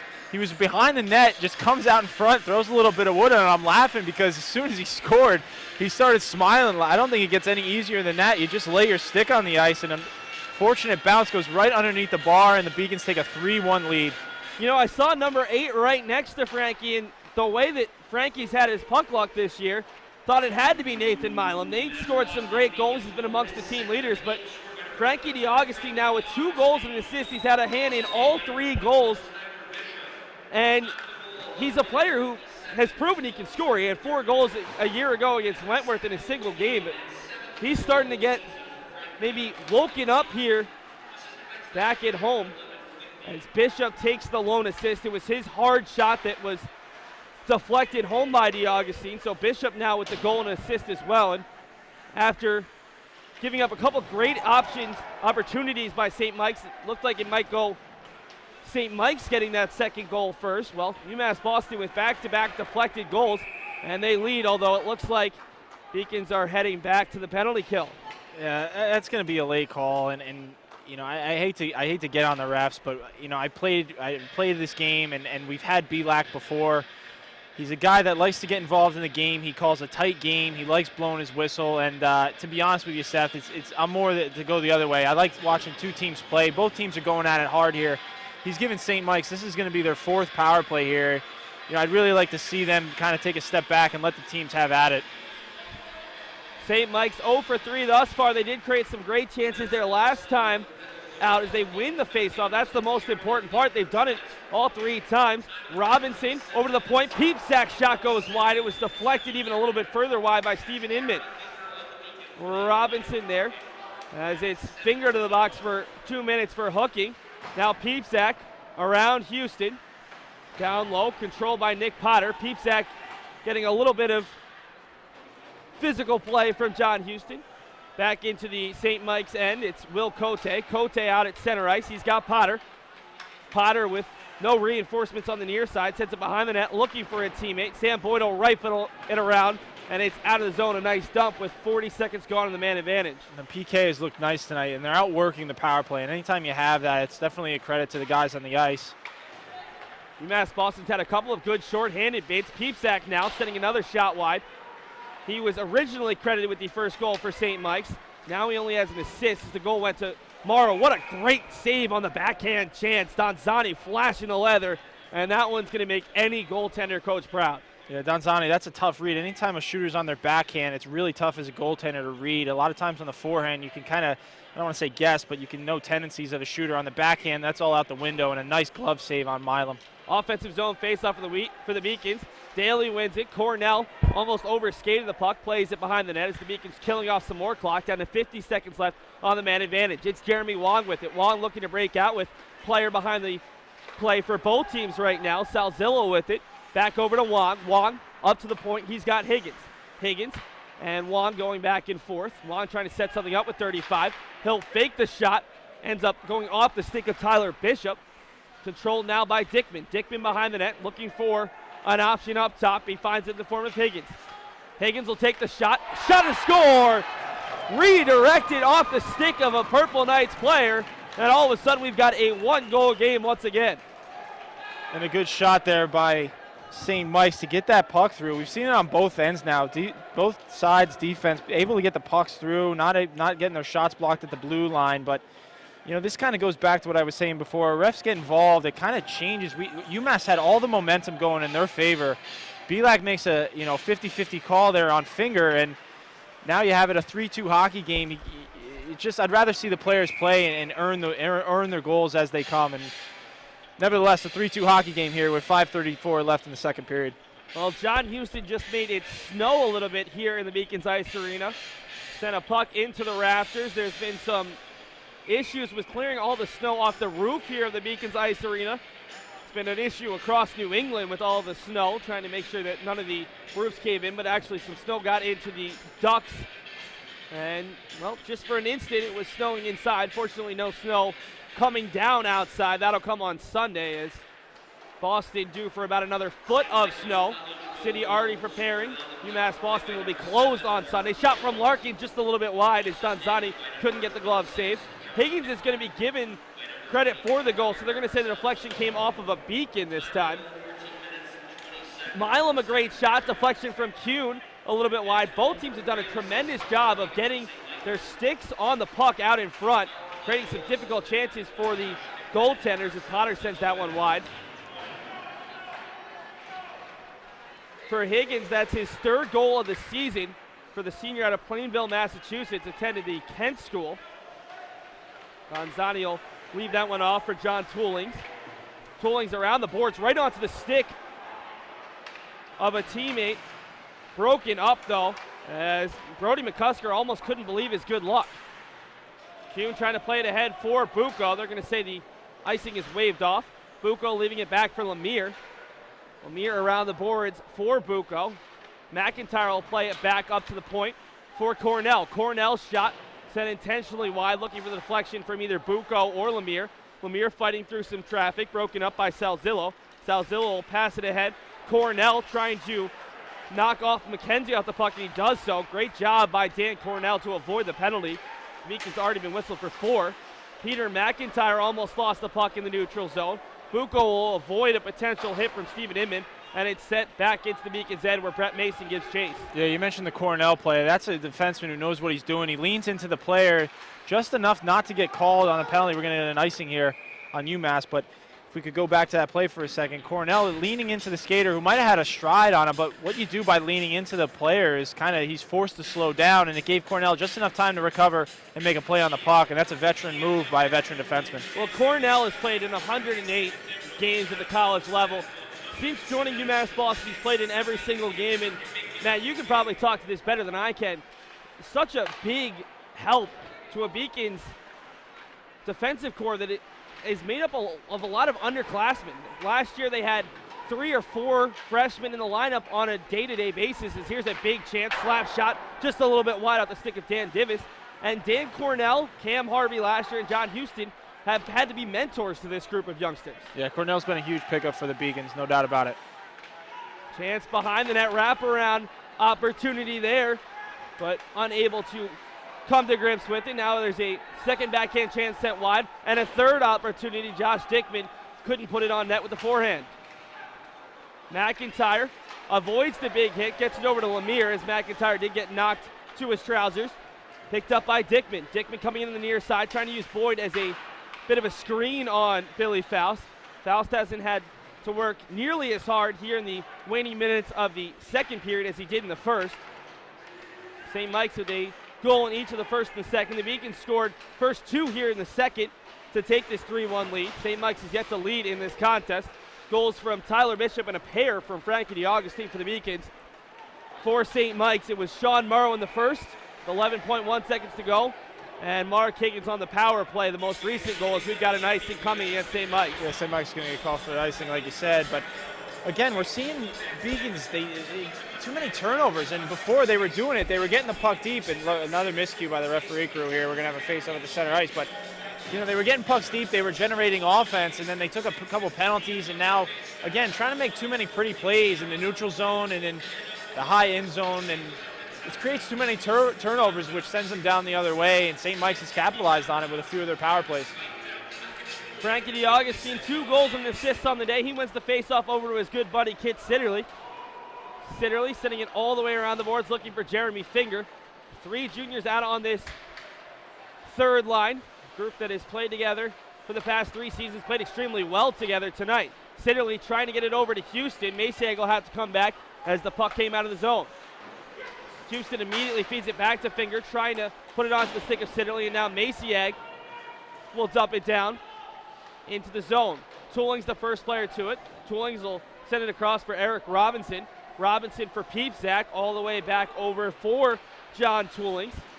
And St. Mike's unable to clear. The trailer is Houston. Houston tries to get it over for Kit Sidderly. Houston tries to get the wraparound chance.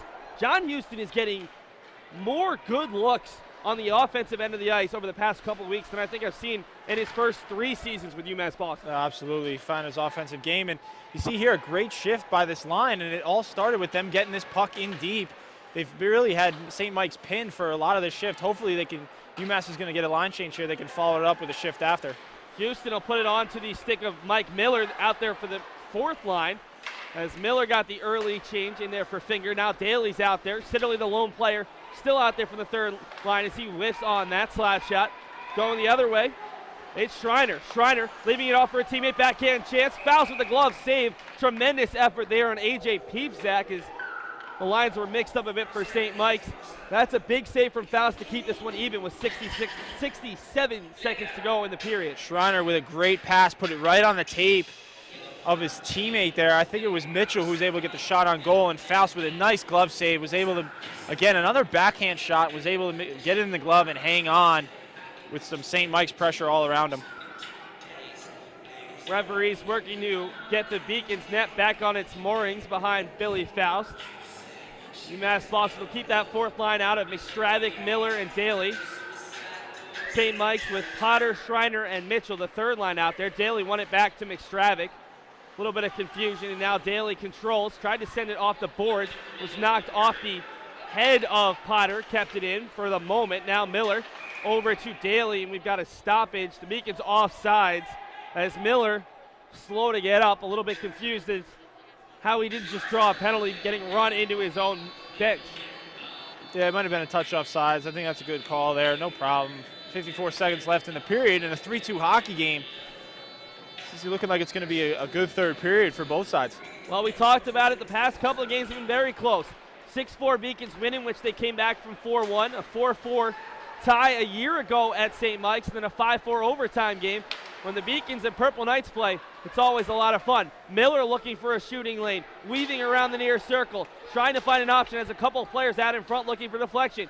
Cornell will send that one purposely wide, went off of a player in front, Higgins, who was trying to deflect that one wide. Now Daly comes back to help out Miller. 27 seconds to go. Mason provides a bit of a hit there, and the Beacons are going to be called for it as Mason took out Connor Mitchell. And that's a pretty clear interference, if you ask me. Yeah, I've been hard on Belak tonight. A few calls I didn't like, but that one definitely was a penalty. Mason was burned coming out of the zone. That was definitely a penalty. He interfered with the player. Didn't really have a choice at that point. I think Mitchell was going to be on a breakaway regardless, and Mason didn't have much of a choice but to haul him down. And we talked about this, a little bit of a discipline issue for the Beacons. Whether or not you agree with the referees, you got to find a way to stay out of the box. This is now their 5th power play they've given St. Mike's, and we talked about this in the pregame, is this has been a tendency for the Beacons of late, the last couple of years, just too many penalties and giving teams too many opportunities. This game would be a totally different score if they could stay out of the box. St. Mike's 1 for 4 on the power play. They did score on their last opportunity to cut it to a 3-2 game. Robinson sends it down in front, looking for the tip from Inman, but it was deflected wide.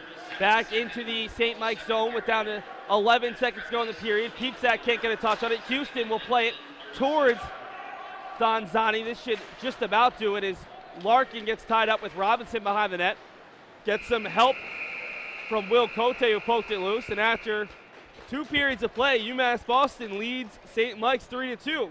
Talked about it on paper. UMass Boston should be able to blow out a team like St. Mike's. The Beacons, one of the best goal differentials in all of Division III at +2 per game.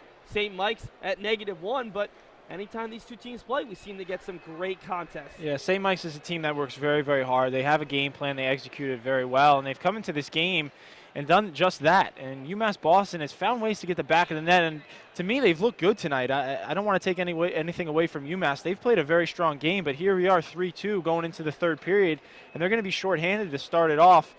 Obviously, at home, they get a little bit of an advantage, and we've got a pretty nice crowd here. You get that little bit of an energy boost, especially in the 3rd period, but they really need to find a way to stay out of the box. And continue to get pucks deep. They've had their best offensive opportunities when the puck is in deep. They work hard, they work off the wall and get shots off of it. When they try to make pretty plays in the neutral zone and at the blue line, it creates too many turnovers, and they're forcing Faust to make too many key saves. Well, we'll see the Beacons on the penalty kill for the first minute and 37 of period number 3. We'll take a break right now on the Beacons Broadcast Network, and we'll play you the highlights from the last time the Beacons were at home. It was another nail-biter. The Beacons a 4-3 overtime victory over Babson College, who at that point was ranked 6th in the country. UMass Boston looking to avoid the curse of being ranked 6th.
I'm Elizabeth Clavin, sophomore business management major from Edina, Minnesota. I love being a part of this volleyball team. Volleyball is what brought me to UMass Boston. I looked at our recruiting website one last time and saw UMass Boston on it, came out for a visit the next week, and it kind of hit all the boxes that I was looking for. In a good city, good academic school, good volleyball program, it had everything I wanted. Although it was far away from home, I knew this is where I wanted to be. Winning 6 back-to-back LEC titles is really a dynasty, I think, and Terry has really focused hard on recruiting and building this dynasty and continuing to build a program that can continue to win championships, and it's really lucky to be a part of something this great. Last year, I was the Little East Conference Defensive Player of the Year, All-Conference second team, NCAA Regional MVP of the regional tournament, ABC All-Region Honorable Mention, and New England Women's Volleyball Association All-Rookie Team and Honorable Mention. I think my favorite game would have to be playing in the regional championship last year. We played against a really good Williams team, and I think that match, we started off a little shaky and lost the first set. We've lost in the whole playoff season, and I think that kind of shook us a little bit. We came back firing, and we're ready to go those next couple games. Our coaches are bringing in a lot of really strong girls who want to make a commitment and make an impact in this program, and I think that is why we're continuing to do well and will continue to do well for the next few years. Being a student here has been really awesome as well. I've recently started taking more of my business classes and found that's a good choice and a good fit for me. And eventually I hope to open my own business and kind of be successful and do what I love at the end of the day.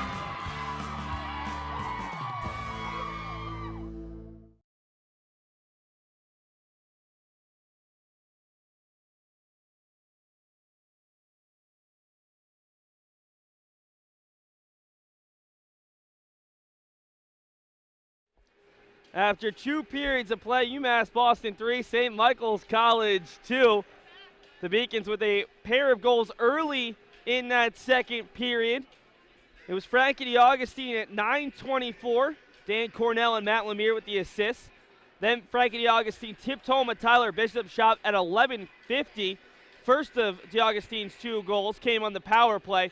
Beacons leading 3-1. Then Mark Higgins scored a power play tally at 14:20, deflected it off of a Beacon. Josh Dickman and Eric Salzillo with the 2 assists. The Beacons lead 3-2 through 2. Let's check out the stats from that second period right now. St. Mike's out shooting the Beacons for a second consecutive period, 13-11. They're out at shooting the Beacons 25-18. The Beacons normally put up 40 shots a game against St. Mike's. Thus far, they've been struggling in that total. Billy Faust, 12 more saves. He's got 23 for the game. Dave Donzani with 15 thus far. Power plays, the Beacons 1 for 1. 1 for 1 for the game thus far. St. Mike's 1 for 3. Thus far, they're 1 of 5. They do have 1:37 to go on this last penalty. Face-offs, St. Mike's has been very strong in the face-off dot. 22 out of 41. Sean Morrow improved to 7 of 9. For UMass Boston, Colin Larkin is the lone Beacon above 500. He's won 5 out of 8. Check around the ECAC East scoreboard. If you're a Beacons fan, don't have great news. Norwich just scored back-to-back goals in the second period over at Babson Skating Center. If Norwich ties today, if they win today, the Beacons won't be able to win at least a share of the regular season title. I'll have to wait till next year. Of course, the tournament title is what everyone really cares about. But if Norwich were to lose tonight at Babson and the Beacons were able to hang on today against St. Mike's, UMass Boston would be playing for a share of the regular season title tomorrow here at the Beacons Ice Arena. Castleton State continues to lead Skidmore 3-1. St. A's and Southern Maine a goal apiece in the second period. And then in that late start, University of New England and New England College just wrapped out the first period, tied at 0-0. We're going to take a look at the men's basketball highlights right now from Wednesday's win over UMass Dartmouth as the Beacons swept their conference rivals. Pair of big wins. They'll be back in action tomorrow as the Beacons men's and women's basketball teams host Plymouth State University just about 100 yards to our left in the Clark Athletic Center Gymnasium. It's the 68th all-time meeting between UMass Boston and UMass Dartmouth, and the 66th time that Charlie Titus and Brian Baptiste will face off on opposite sides of the court, providing some full court pressure. Ulysses gets by Abraham and Robinson. Up ahead to Joseph, the 2-hand slam. Resendez across, long 3 from Gankos, nothing but net. John Gankos showing off the range that time. Another name in a 95-68 win. He could be a big addition to this team here in the second half. Medina finds his way to the hole, flips it up and in, and we'll see Agnor check back in for most likely Freeman in the next whistle. Benavicha, a strong play, and gets the finish. Neither team has been able to extend it out past the 2-possession game. Abraham blocked by Agnor. Rebound loose, picked up by Robinson. Laga swings it around. 3 for Borges falls. And it's a 1-point game once again. Goes over to Borges. Borges leaves it off for Abraham. 6-foot jumper. Nothing but net. Largest lead of the game for UMass Dartmouth. 24 on the shot clock. The Beacons have a chance to cut this back to a single possession game. Benavicha goes hard. The floater no good. Agnor finds the rebound. The acrobatic finish, and he gets the fall. Second leading scorer. He's just got 4 points. See Leo Medina check in. Most likely for Young. Young comes away with the turnover. Robinson threw it right to him. Joseph, the 2-hand slam, and it's a 1-point game once again. He's got 4 rebounds.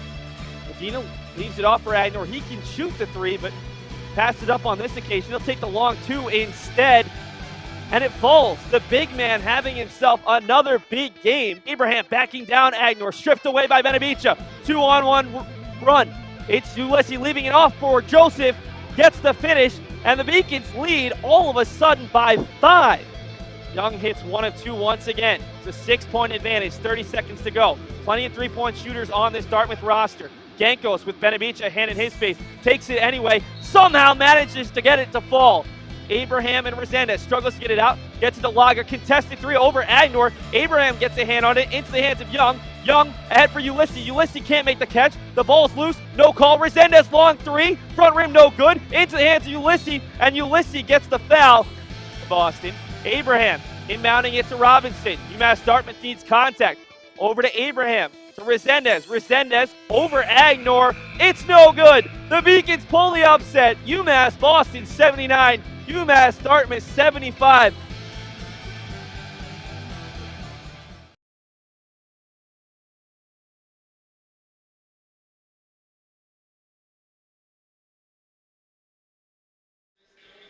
As we mentioned earlier, the Beacons basketball team's back in action tomorrow as they host Plymouth State University. The women's ice hockey team, well, it's a good thing that they're not back in action tomorrow.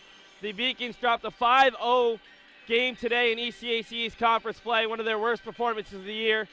They'll have an early practice tomorrow that we've heard of. It's a 5 a.m. practice for the Beacons women's ice hockey team. On the other side, the indoor track and field team, they'll have a bit of a later start, a 10 a.m. start to their conference championship meet. Looking ahead, well, there's only one game left on the Beacons' regular season schedule. It's a big one. Number 1, Norwich, tomorrow. That game actually has been moved up to a 3 p.m. start due to the impending snowstorm. So if you heard about it, if you saw our tweets, you checked out the website, that is a little bit out of date. So 3 p.m. start tomorrow, 2 nationally ranked teams.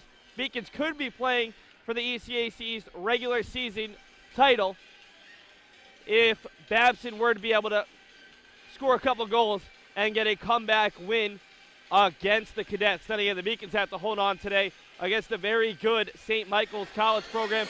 My name is Seth Orensky, joined by Matt Meisenbacher. And Matt, we talked about it a little, but the more I reflect on this game, the more impressed I am with their performance by St. Michael's College. This might be the best St. Michael's team that I've seen in the 4 years I've broadcasted UMass Boston hockey. They're just relentless. Well, that's quite a statement, but we definitely knew coming into the game that this team was fully capable of sticking with them. They proved at home in that 5-4 overtime win by UMass that this team is fully capable of sticking with, some of the best competition in this conference. I mean, they give teams consistently night in and night out a challenge, and you see here 3-2 going into the third period. And we mentioned on paper, definitely an advantage to UMass Boston, but so far in this game, it's been pretty even. The big part, the penalties. You look at it, UMass Boston has already committed 5 penalties for 10 minutes. They were successful on their, 5 penalties for 10 minutes, so they're successful in their first 3 kills. The 4th kill led to the goal deflection off a Beacons player in front. Minute 37 to go. How important is it if you're UMass Boston to kill off this penalty rather than letting St. Mike's not only tie it up, but gain the momentum right back? Yeah, it definitely sets the tone for the period if they can manage to kill this off. But I think this is going to be a close game down to the wire regardless. I don't see either team backing down at this point. I think you have a UMass team that knows if they want any type of hope against Norwich to do any type of home ice advantage tomorrow, this game has to come first. We mentioned in the keys to the game, they can't look ahead. They got to win this one first. And for St. Mike's, I mean, you have a chance to beat a nationally ranked team here. And for a program that's a little bit below 500, just a great opportunity to kind of get a statement win here late in the season. We're going to take a commercial break, and then we'll be back a minute 18 before the start of period number 2. UMass Boston was my first choice because when I came to the campus, I saw that there was a lot of diversity. There's a lot of people. Here there is a lot of international students, so it's really cool to meet people from different countries, different parts of the world. I'm Julia Murphy. I'm from Canton, Massachusetts. I'm Olivia Murphy. I'm from Canton, Massachusetts. We're sisters. We're sisters. I play volleyball and she plays basketball. Here they have a freshman success community. So each major has their own community that you can join as a freshman, and you take classes with them, you do study groups with them. So it was really helpful getting to know people in your major right away. So in health exercise sciences, we have an internship at the end, so it's so much better to have like an advisor helping you out, like telling you which classes to choose.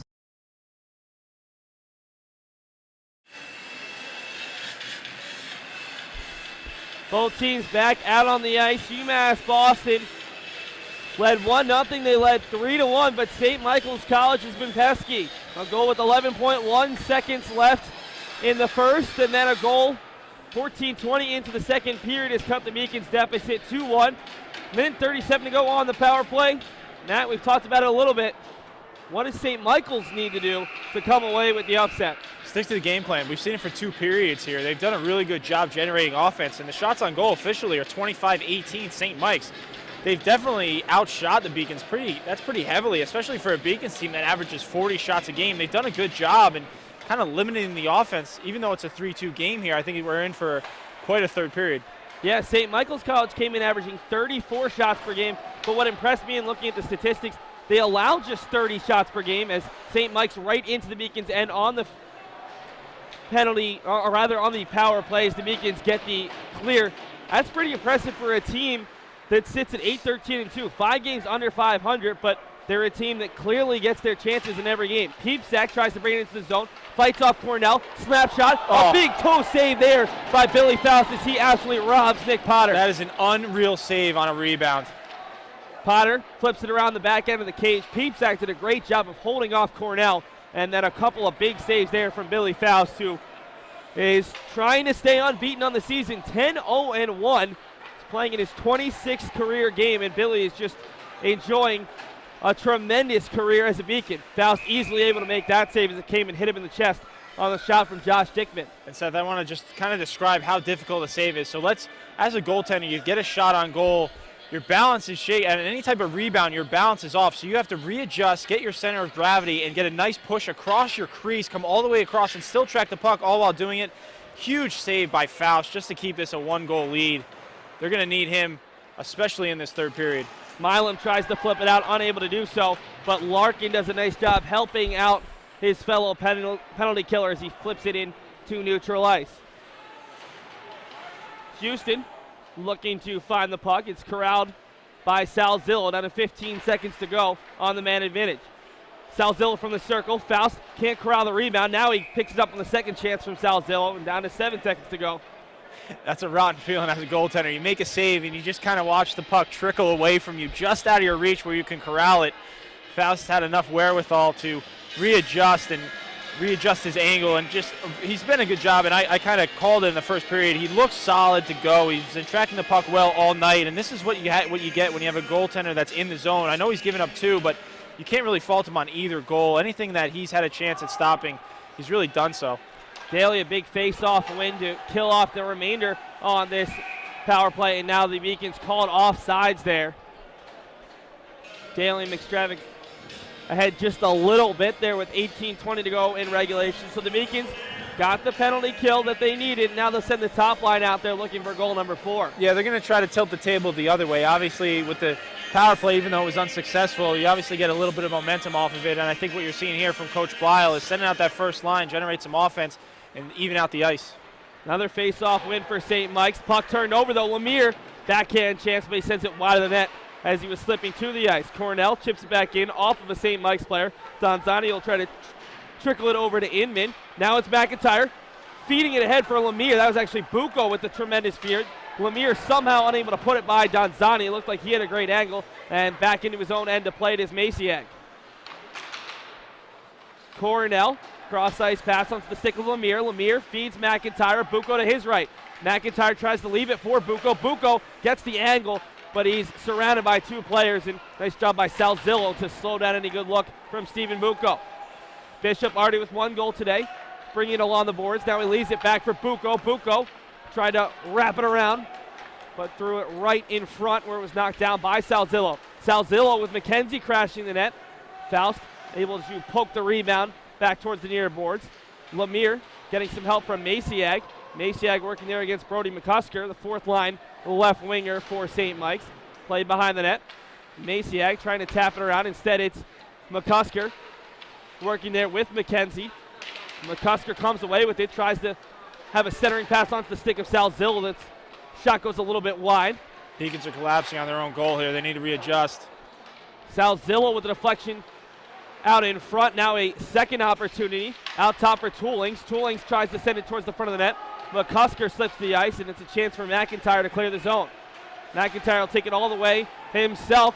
Rest of his line mates have changed, and McIntyre does a nice job of letting the rest of his teammates get a change as he'll head back towards the bench with the second line out there of, the third line of Finger, DeAugustine, and Sitterly. Bad turnover right onto the stick of Peepsack, who realized he didn't have any numbers, and they'll leave it out for Higgins.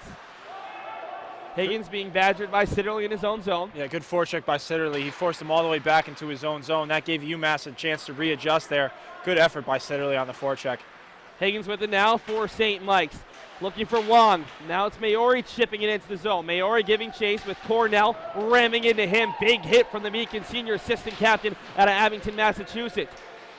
UMass Boston still struggling to take control of the puck, though. Jeremy Wong almost came away with it right in front of the expressway sign. Sitterly looking for DeAugustine. DeAugustine couldn't handle it, but he gets it right back off the stick of Higgins. DeAugustine looking for the hat trick, has one in his career.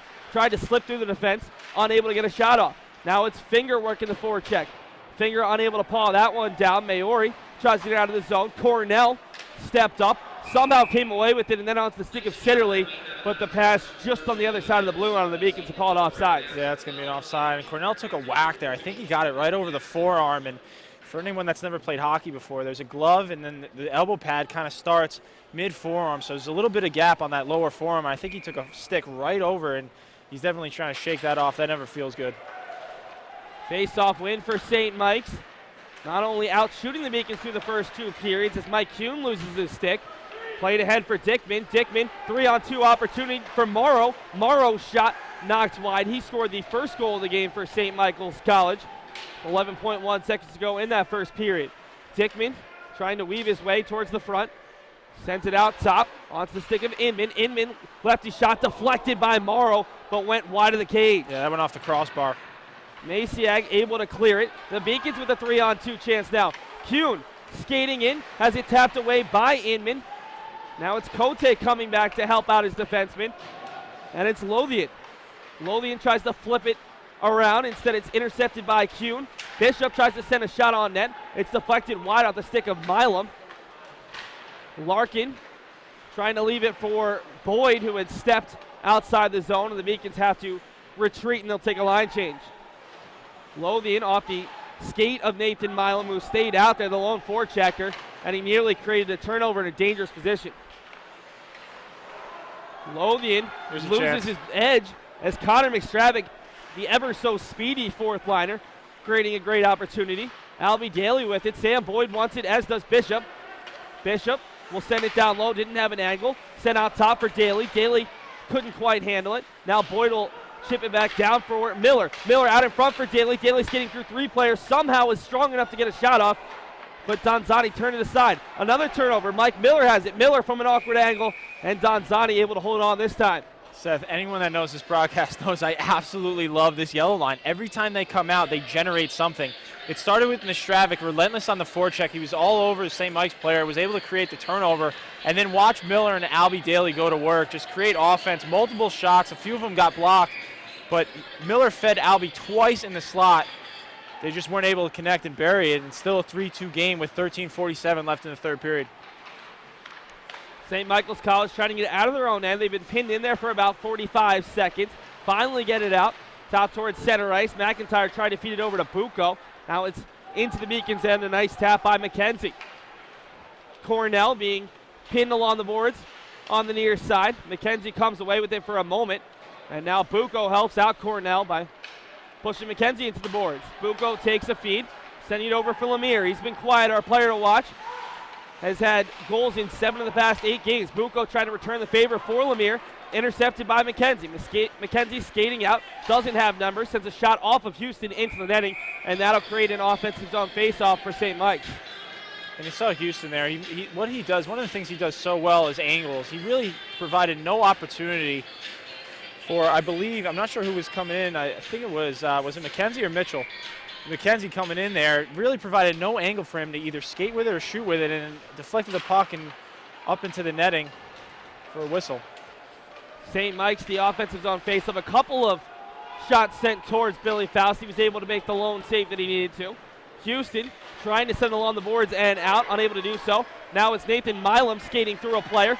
Has Kuhn. Kuhn the shot. Donzani the save. Did a nice job of cutting down on the angle that time for Mike Kuhn, the Beacon senior captain. Houston a shot deflected in front by Kuhn, and Donzani able to cover up the slowly trickling puck. Well, Milam created that play by getting low and activating his hamstring. A player is so tough when you have strong hamstrings, so tough to move up the puck. He created that 2-on-1 and was able to dish the puck over to Kuhn, who put a nice shot on goal. That thing was labeled, and Donzati did a really nice job of not only making the save, but putting it into the corner. Your knowledge amazes me, Mizey. It just amazes me. Just laughing at me because I said activate the hamstring.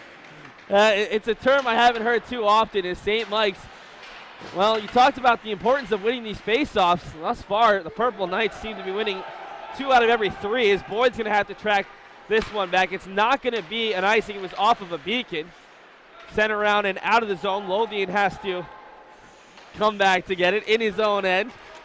Over to Stephen Inman behind the net. And it's controlled by Lothian. Those 2 players going D to D. Lothian now will skate out with it.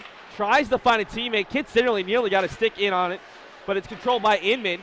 Now Finger takes a big elbow to the head. He was looking for the penalty behind the play. Instead, he'll skate the other way, 2-on-2. Sinnerly controlling, leaves it for Finger. Third player's DeAugustine. DeAugustine, the shot, whipped a little bit wide.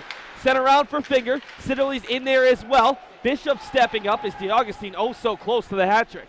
Yeah, that thing, he was going upstairs, and I think it just might have gone off the defenseman's stick and missed the net. Cornell, the slap shot, and somehow deflected wide. Finger was there in front of Donzati. I don't think the goaltender had a chance at seeing that one, and we've got a stoppage right now. Yeah, it's going to be a high stick. I think Sitterly had his stick just a little bit above the shoulders, got a piece of that puck, and when Cornell touched it, that activated the high stick call, which unfortunately is going to come all the way down into the UMass zone here for a defensive zone faceoff with 11:29 in the third period. Well, both teams have had some great chances. Neither team able to solve the respective goaltenders.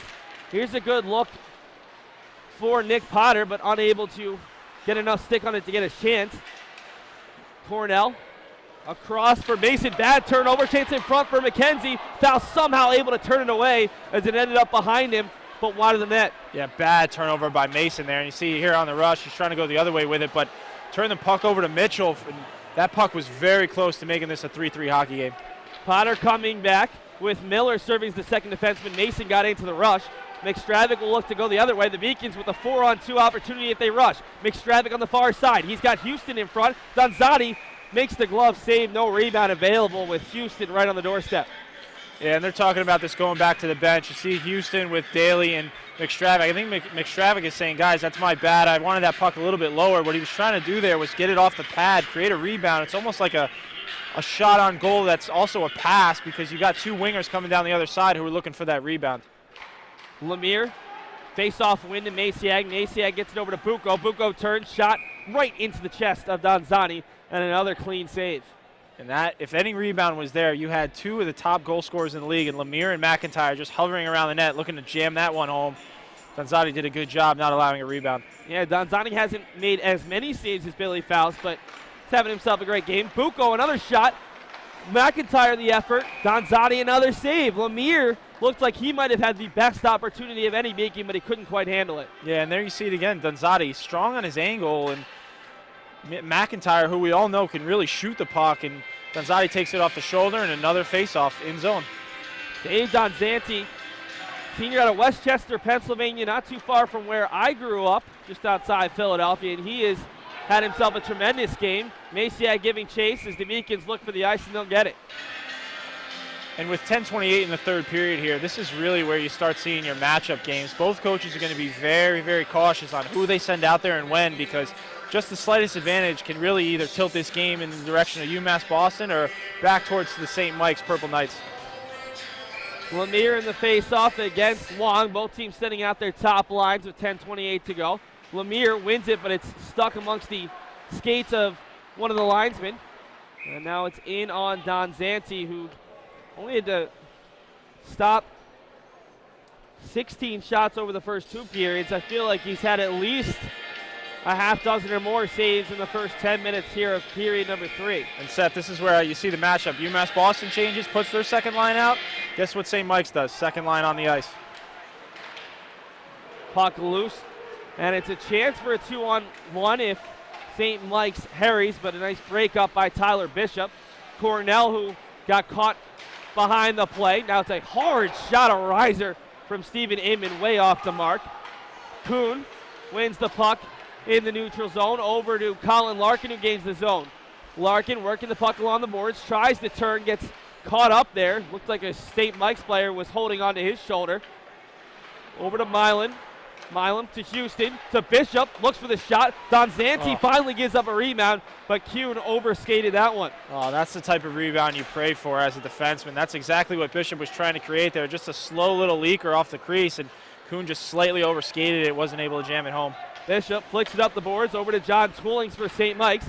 Now it's going the other way. It's Connor Mitchell in the third line for St. Mike's out there against the Beacon second. Long shift for this second line. Puck's loose. Now they're going to call it a goal.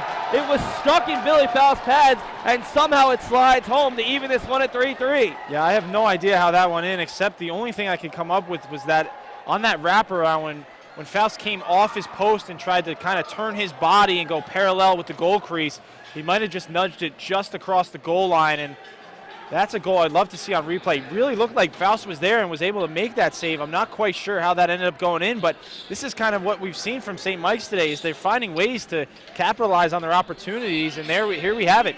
9:20 left in the third period in a 3-3 hockey game. Well, I did not see that puck at all, but the referee, Belak, immediately signaling that it was a goal, much to the chagrin of Billy Faust. So now we're even for the second time today. It was 1-1. Beacons took a 3-1 lead, and now it's 3-3. Sitterly over to DeAugustine. He's had a couple of good looks in his effort for his third goal. He might need that one now. UMass Boston looks to extend this 6-game winning streak and keep their chances of a regular season title, at least a co-regular season title, in hand. Cornell's shot doesn't make it all the way through, and Donzanti trying to cover up and finally gets the whistle. That was just such a nice little subtle play there. That puck was coming towards the blue line, and DeAugustine had a player on him. And instead of touching it, creating a turnover, he actually just lifted the stick and let his defenseman Cornell take that puck and hammer one towards the goal. Went off a St. Mike's player in front. Otherwise, that thing was labeled underneath the bar. Cornell, everyone knows, can let it go. Daly wins the faceoff back to McStravick. McStravick trying to leave it for Houston. Houston whips it around off the boards, looking for a player down low in Mike Miller. Peepzak jumping into the Beacons end. He had multiple point games in each of his last 3 games against UMass Boston. Has an assist thus far. Peepzak gets a centering pass down low, but his shot goes wide. Now it's Brett Mason who had that bad turnover a couple moments ago. Higgins keeps it in. Mason trying to get there in time. Can't get it out of the zone. Salzillo with it. Salzillo feeds Peepzak. Shot score! Beacons can't get it out of their own zone, and A.J. Peepzak, his 4th straight multi-point game against the Beacons, and for the 4th straight game, St. Mike's has scored 4 goals against UMass Boston. And Coach Blyle is begging to talk to the refs here. I think I saw a hand pass, and I'd have to agree with Blyle. It looked like there was a hand pass to keep that puck in the zone, which is what created that quick 2-on-1. He's asking for the refs to get together and talk about this, because what we had was a St. Mike's player who, in order to keep that puck into the blue line, used his hand, and when the St. Mike's player touches it, that's a hand pass. And then what led to there was the backdoor goal, completely unattended, and now a huge goal there to make it 4-3 St. Mike's. It'll be interesting to see what they have to say to Blyle, because I saw the same thing. That looked like a hand pass at the blue line. They might be saying a UMass player might have gotten a piece of it, but this is a huge, huge call in a game that's been close all night. And they're going to stick with it. This is going to be a 4-3 hockey game with 8:14 left in the third period. St. Mike's has their first lead of the night. Yeah, last year at St. Mike's, this same weekend in the regular season, UMass Boston led 4-2 going into the third. St. Mike's scored 2 goals in the third to take a 4-4 tie in that one. Now the Beacons trailing for the first time. Tyler Bishop on the rush, leads it for Lemire. Lemire in one-on-one, shot, score! Matt Lemire with the backhander, and just like that, less than 10 seconds after the goal, Matt Lemire, our player to watch, evens it up. Tyler Bishop a 3-point day, and it was the defenseman leading the rush, and Matt Lemire left all alone. What an answer by UMass Boston. I don't think that was less than 15 seconds before that goal went in. You saw Bucco led the rush. He was looking for a player. He had 3 options. He goes to Bishop, a defenseman who we all know has offensive capability. Bishop leads the rush into the zone, does a nice little side pass to Lemire, who finishes it on a small breakaway. Goes backhand, forehand, backhand underneath the bar. No chance for the goaltender. A great play by Lemire. What a goal. 9th goal on the season for Matt Lemire.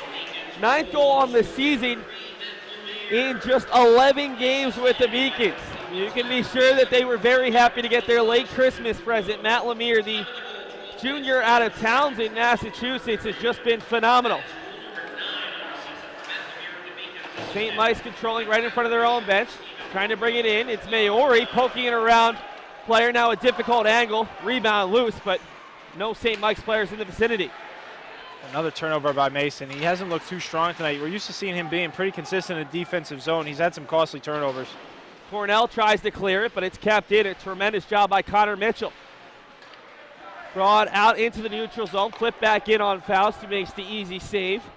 6:51 to go. 2 goals in about, we'll see if it's 10 or 15 second span. Either way, just a phenomenal back and forth hockey. And now that 5th goal, well, that might be the winner. Larkin leaving it off for Milam. Milam had to wait to make sure he stayed on side. Now Larkin finds Houston. Houston has a couple players on the far side. First one is Kuhn. Back out to Houston, looking for hard slash shot from Maciak. Maciak can't find the back of the net. Donzanti with another big save. Comes over to the Beacons blue line. Maciak feeding Milam, who has some space. Milam ahead for Larkin. Larkin doesn't have a great angle. Send the shot in anyway. And Donzanti will cover up for the offensive zone faceoff. So that's not a bad play there by Larkin. He didn't really have much. He was looking for someone in the slot to feed, and when it wasn't there, he just kind of threw it on goal. What that does is not only force the goaltender to obviously make a save, but it creates a whistle, and now you have Lemire back out there, your first line, with an in-zone offensive faceoff, and he's able to win it. Lemire wins the faceoff. There you have it. He gets it back from Bucco. Matt Lemire, another 2-goal game, and the Beacons lead 5-4. His second goal at 1:38, and Matt, when the Beacons play St. Michael's College, crazy things happen. Lemire's making me look good tonight. I got to give it to him, man. Making me look like I can see the future there a little bit, but in the draw, I mean, he won the draw, wins it back, and that's just a quick give and go. He goes to his winger, back to Lemire, and puts it in the same place he put the last one, right glove side underneath the bar. Matt Lemire just, this is what you call refusing to lose. There's a player where you're at home, you're down 1, and now you see a player maybe two minutes apart, has 2 goals, and gets the lead back for his hometown Beacons. A 5-4 game now, 6 minutes to go. And the significance of that, not only a go-ahead goal, the 10th goal for Matt Lemire, who, as we keep mentioning, did not have a point at Quinnipiac playing as a 4th liner. He's a top liner with the Beacons. He's been phenomenal. Chance for Siddeley, can't handle it. Cornell knocks it down. Now his shot goes wide. With the assist, Stephen Bucco just reached 40 this year for the Beacons. So that's a tremendous accomplishment for the senior out of North Providence. 14 goals, 26 assists. His 26 assists and 40 points leads the entire ECAC East Conference. St. Mike's looking for the equalizer. What a third period we have. It was 3-2 coming in for the Beacons. 2 straight goals from St. Mike's. The Beacons answer with 2 of their own. It's 5-4, and we might not be done scoring today. Both goalies have played well. The offense is just a little bit better. Frankie DeAugustine trying to work his way into the zone. Comes to a little bit of contact there with Robinson. Nice hand pass in his own zone that time by Dickman, which is completely legal. Now it's Miller sending it in. Chance for a rebound, but McStravick couldn't find it. Coming around from behind his own net is Morrow. His pass a bit too strong. Maciak, D-to-D over to Houston. Houston at center ice. The touch from McStravick. Couldn't get it deep, though. Now McStravick lifts up the stick, able to knock it down. Dickman working in there with Morrow. For the Beacons, it's McStravick and Daly. Miller with it. Miller biding his time, finds Houston. Houston sends it right back for McStravick and sends it wide. Great opportunity there, as we saw Matt Meisenbacher do a little bit of a jump. I saw that play coming. I saw Houston had McStravick back door. He just wasn't able to get enough wood on it. McStravick getting pinned into the boards by Morrow, able to get underneath him and keep the play alive. McStravick flips it back to Daly. This Beacons 4th line has done a great job on a couple of shifts of creating chance after chance. Miller still out there. St. Mike's has to be tired. Pinned in their own end for about the past 45 seconds. Now it's Miller. Had a wide open McStravick, took it himself. Beacons still fighting to keep it in, and somehow, some way, Mike Maciak able to do so. McStravick leaving it for Miller, unable to handle it as Donzani fell to his back, leaving a wide open net. Cross pass, looking for McStravick, intercepted. A huge play by Dickman. What a shift by that 4th line, unable to score the goal, but killing a lot of clock, and we're now under 4 minutes to play. And they were going to get a whistle. That's going to be outside of the zone there because it went off for Purple Knight. But a huge shift by the yellow line there. They were buzzing, and you could feel it. That felt like a goal was coming. They were all over the net, just couldn't end up finishing the deal. And like you said, that was probably about 1:30 of clock time there. Beacons possessed it for the entire time, and definitely clock is their friend at this point in a hockey game with a 1-goal lead. Colin Larkin wins the face-off over to Mike Kuhn. Kuhn into the skates of Maori. Now it's tapped over the near side by Justin McKenzie as This is the time you start to see the lines mix and match depending on who's got some gas left. Maori looking to get it back across for McKenzie. First and fourth line out there for St. Mike's. A couple of switches for Gabe DeJulian. Trying to send it in is Higgins, but right onto the stick of Boyd. Boyd finds Milam, who leaves it for Larkin. Right back to Milam. Milam looking for some help. We'll send it around the boards with Mike Kuhn stepping up. Higgins taps it around him. Peepzak, who scored that fourth goal for St. Mike's. Great pass over to Dan Divis. Divis is stripped to the puck. Cornell, Milam and Kuhn, 3-on-2 as it's left for Cornell. Right back for Milam, looking for Kuhn, who couldn't find it. The Beacons are making mince work of this defense right now for St. Mike's, just unable to find it as Kuhn's taken down behind the goal. He's looking back at the referee, looking for the hand to be raised. He's not going to get it this time. Salzillo over to Juan, up ahead to Peepzak. Peepzak trying to get some help in the offensive zone as the Beacons double teaming him along the boards. It's tipped out. Lemire has it. Lemire's got two. He takes it hard towards the net. Nice defensive play by Lothian that time as he had a couple trailers, tried to take it himself, looking for the hat trick. Beacons haven't had a hat trick all season long, but, since that first game where Jeremy Finger had 4 goals. Beacons scored 15 in the 15-3 win over UMass Dartmouth. 2 players with 2 goals in this one, DeAugustine and Lemire. St. Mike's trying to dig it out along the boards. 2 minutes to go exactly. The Beacons are going to be called for a penalty, and it'll be Bucco with the trip, and he can't believe it as he tripped up a player who was coming away from the, just trying to reach out to poke the puck loose, and he tripped up. Looks like Josh Dickman, and the Beacons will play down a man and probably down 2 men over the next minute and 58 with Dave Donzanti coming over the bench looking to see what the... Seth, and here you have it. Coach Blyle saying we got a two minutes left in the game here, and it's very rare. It's got to be a blatant penalty for a ref to make a call, and I've had enough of the refs interfering with games. We've had a great game tonight. If you notice the ref, it means they're doing something wrong. They should be unnoticeable. Just call the game. And here you have a ref getting involved with 2 minutes to go in the third period. You know, I'd like to see that on replay. I hope that was as blatant as he saw it, because here you go. You're getting involved again and giving St. Mike's their 6th power play here. Both teams have fought extremely hard. We've seen both teams have had a lead, especially in this third period. It's been back and forth, and it's very frustrating for me to see when 2 teams are battling like that to have some, a referee get involved like that. Beacons called their timeout, I presume. It hasn't been announced which team called the timeout. Clearly, we are in a timeout right now as Stephen Bucco, player in the box. The good news, Stephen Bucco would not necessarily be out there in one of these situations except for his face-off taking abilities. That does hurt you. But the Beacons are going to send out McStravick, Daly, Boyd, and Cornell.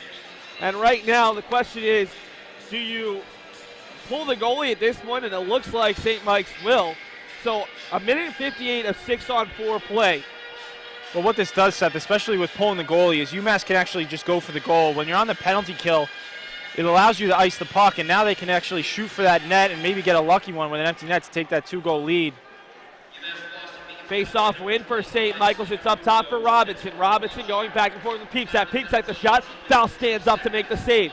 It's controlled on the far side by Dickman. Dickman accidentally leaves it off that time for Peepzak. Peepzak, chance in front, setting it in front, puck loose in the crease. Shot and score! There were 3 players in there for St. Michael's College, and just 20 seconds into the 6-on-4 opportunity, Dave Donzani is going to be able to return to his net, and we've got a 5-5 tie. Unbelievable. I'm done talking about the refs. Let's just 5-5 game with a minute 38 here. And this is where you have a team with, especially with this senior leadership with the Beacons, finding a way to win at home. And it's been kind of stacked against you, especially with these penalty calls. But I think what you're going to have here is a team that's trying to find a way to win. And here you have Belak again. He's talking to the team. He's talking to Blyle and to some of the players. I think he's just had enough of players talking to him. He's the type of ref that doesn't talk to the players. And like I said, I think I'm done talking about the refs. I think I've made my point. But a minute 38 here. It's been a great hockey game. I just hope it continues. And obviously for the Beacons, trying to find a way to win at home, especially with this type of senior leadership. Mike Schreiner wins the faceoff against Stephen Bucco. They're going to give it Dickman the goal. Assist from Salzillo And I'm surprised they don't give the assist to Peepsack, who was the player who sent it in front of the crease, but we'll see if they make a change after the game. It's Bucco with it, sends the shot wide of the net. Houston's going to be the first player to it for UMass Boston. Tries to flip it in. Great job by Connor Mitchell to knock it out of the zone. Now Lemire backhand pass for Bucco. Bucco with McIntyre heading towards the net. Sends a slap shot wide. Peepsack will send it out of the zone. First player to it is Nathan Milam, who's coming in with a ton of steam. Milam gets pinned into the boards. Bucco and McIntyre in there. Now it's Cornell slap shot right into Donzati, and Bucco can't get a hand in on the rebound. That was an absolute bomb. That was an absolute bomb. I can't believe he stepped into that as hard as he did without breaking his stick, forcing the goaltender Donzati. And you see him, he's hunched over a little bit. There's no doubt that might have knocked a little bit of wind out of him. I can't believe Cornell stepped into that like he did without breaking his stick. That thing might have been 95 miles an hour.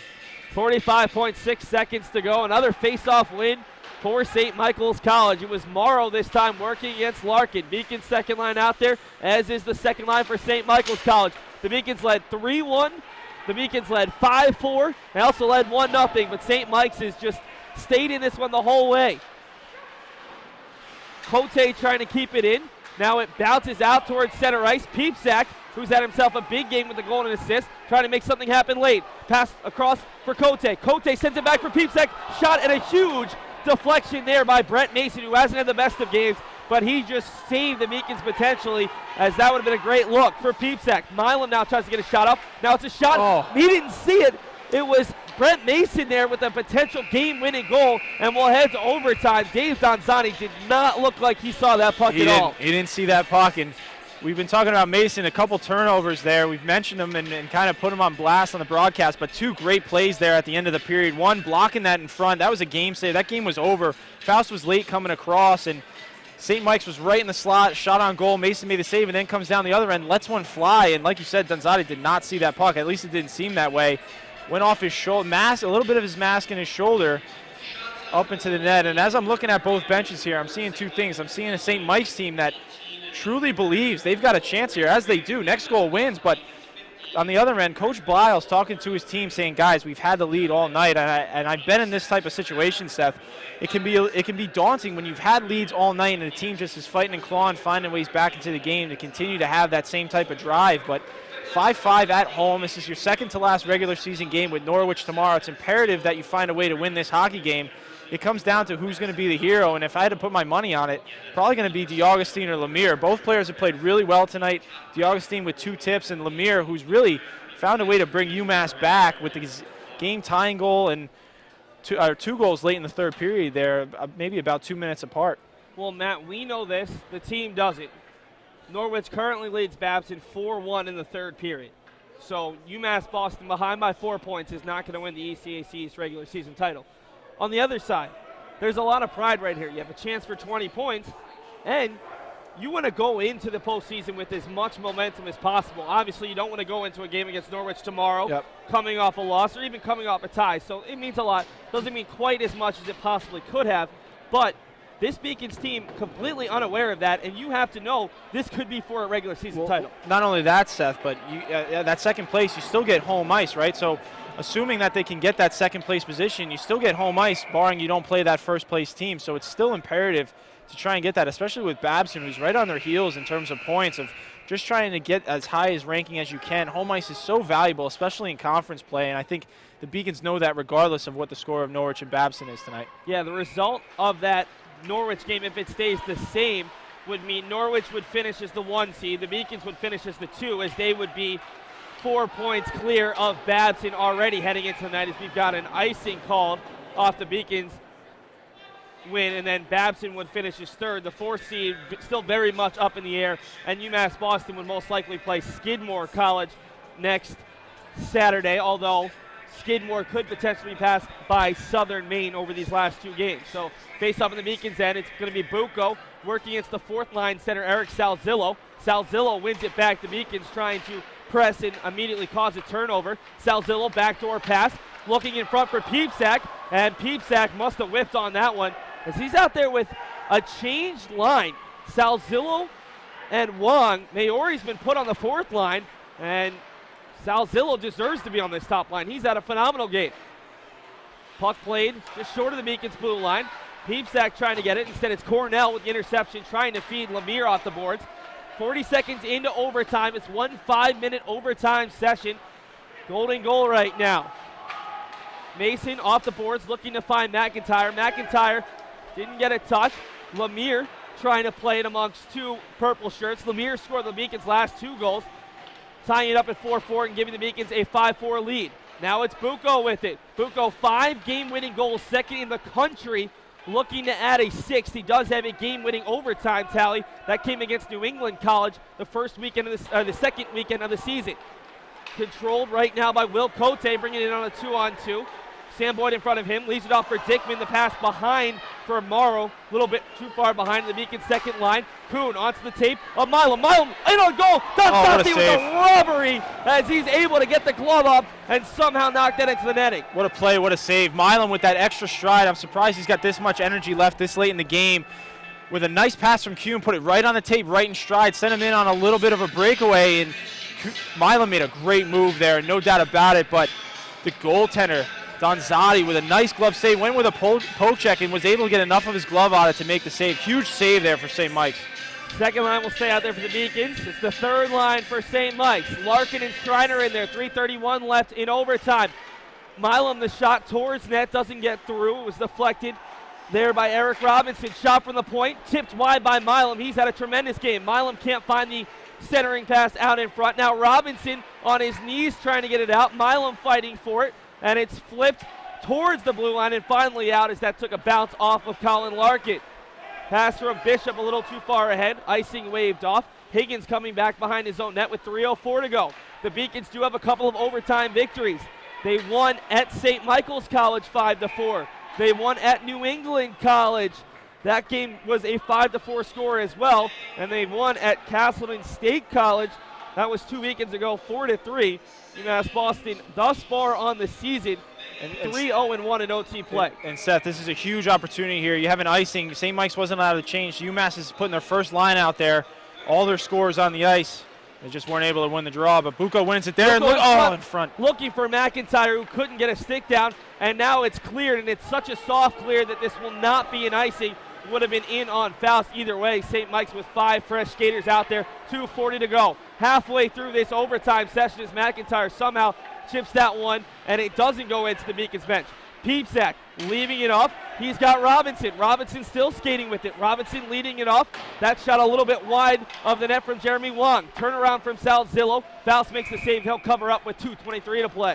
That's a safe play by Faust. He didn't know what he had around him. Just rather cover it, take the whistle, not risk anything. And here you see it again with this matchups and a huge offensive faceoff for St. Mike's. Defensive if you're on UMass Boston. He's putting his yellow line out there. A huge moment for Daly. Fourth line out there for the Beacons. And he wins the draw. Top line for St. Mike's as Houston whiffed on the potential clear. He absorbs a big hit there from Jeremy Wong. And now Houston getting into it with Wong as Houston tries to pick up his glove.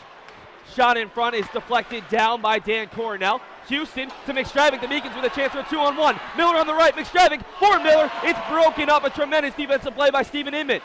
Now it's McStravick with 2 players down in front, 1 for each team. Houston looking for the shot, deflected wide by Daly. All the way around for Cornell. 1:48 to go in the overtime. The Beacons looking for their 20th victory for just the second time in program history. Houston doesn't get much on that shot. Puck goes around the boards. There's a stick littered over there, and it'll be kept in by Dan Cornell. Cornell for Daly. He has 2 trailers. The shot doesn't get through. Now it's left around. Miller couldn't find it as there is carnage in front of the net right now.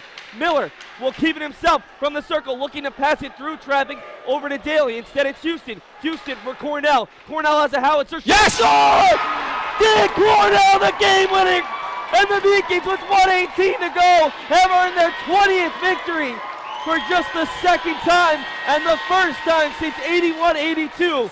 It was a thriller here at the Beacons Ice Arena. The teams trading third period leads, and Dan Cornell, not his hardest shot of the day, but it slipped through, and the Beacons senior assistant captain gives the Beacons a 6-5 victory. What a thriller. What a thriller. And you see St. Mike's totally disappointed. They knew they had a chance at this one. They absolutely did. They played well all night, but some great efforts all around by UMass Boston. And this is what I was talking about, just refusing to lose. you see players all night coming, finding ways to get the W. And if you're a fan, Seth, that was a thriller all night. I mean, two teams just going at it, and that was a dogfight, a 6-5 hockey game, and we saw this similar play when it was at St. Mike's. A 5-4 game that was in OT. Now we have a 6-5 game that went to OT. Obviously, both games could have gone either way, but if you're a UMass Boston fan, I mean, that was thrilling. We were on our edge of our seat there in overtime. They had sustained pressure there for a good minute and a half, and Dan Cornell with a puck that had eyes and was able to find the back of the net for the win. UMass Boston led 1-0. They led 3-1. They led 5-4. St. Michael's came back from each of those deficits. They even held a lead at 4-3, but the Beacons with 2 goals from Matt Lemire in the third, and then we believe Dan Cornell was credited with that final goal. We'll see from the final box score. They're going to give it to Matt Lemire. It might Mike Miller, sorry. Subject to change. Obviously, puck's in front. I mean, I guess Miller's got it, but regardless, I mean, at that point in overtime, it really doesn't matter. Beacons at home found a way to win, and now this game tomorrow against Norwich, really just making a statement for both teams going into the playoffs. Well, and past a regular season title, you look at it, this is the closest the Beacons have been to really having a chance at an at-large bid over the past 3 seasons. Had tremendous years, but this year, UMass Boston able to avoid those slip-ups against conference foes, just the 2 losses to Babson and Norwich, avoiding bad losses in non-conference play, a loss to Conn College, a tie to Hamilton. The Beacons can get a win against Norwich and get a win against Bass in the semifinals. Those are big ifs. The Beacons could be in line for an at-large no matter the result if they played Norwich in the finals. Yeah, there's a lot that goes into that. I mean, they're going to have to play well in the conference regardless of what happens in the regular season. But I think in a conference, especially the ECAC East, where you have Norwich, Babson, and UMass, who are teams that are constantly nationally ranked at this point, it's so hard coming away. All teams play 25 games, Seth, as you know, and for UMass to come away with 20 wins at this point in the season is just a credit to how good they've been this year and how consistent they've been. We've seen a little bit of a lull, but they have found ways to get it done. And this game against Norwich, it's senior night. They really want to make a statement. They've beaten them at home before. My freshman year, Kevin Bendel stood on his head, and we were able to beat them on senior night. And it's a huge step and a huge statement for both teams, really, going into that conference play, which is so valuable for the national tournament. Yeah, the Beacons have beaten Norwich 2 out of the past 3 seasons here at home, still trying to solve Norwich up at Kreitzberg Arena. We're going to take a commercial break. We'll have our Beacons Broadcast Network post-game show in just a couple of minutes, and we'll have an interview with Peter Belisle, and we'll pick out our hero of the game. There's so many good options, and we'll have interviews with him as well in just a sec. I'm Alexa Capion. I'm from Messina, New York. I'm a junior on the women's ice hockey team, and I'm an exercise health science major. But when I got here, I met Coach Harris, and I saw the facility, and I met a couple of the girls on the team, and I pretty much got a feel of the program, and I knew right away that this is where I wanted to go to school.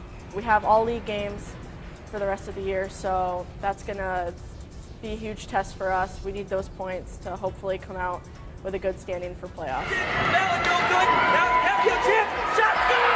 A couple of highlights from the last couple of years that I've been playing was probably last year when we won our first Codfish Bowl. We made history that year. I was really excited to be part of that. I don't have very many goals, but when I do score, it's definitely a big deal. That's a goal. For the past 3 years, we've had Emily. She is a member of the Team Impact program, and that's for children with illnesses that want to be part of a collegiate program. She's great. She comes and watches all of our games. She has her own jersey. She has her own stick. We've got her all this equipment. It's really awesome to have. She gives us a lot of motivation, and she comes in the locker room and talks to us before games, and it's really cool to have her here and be part of our team. When I graduate, I definitely want to go to graduate school, most likely for either athletic training or physical therapy. Our trainers here have definitely given me an insight about what it takes to be an athletic trainer. They're always on top of everything. They always know how to help us and what to do and what not to do. They're always there for us when we need them, and that's given me a lot of help with what I could be doing after I graduate, so that's nice to have them.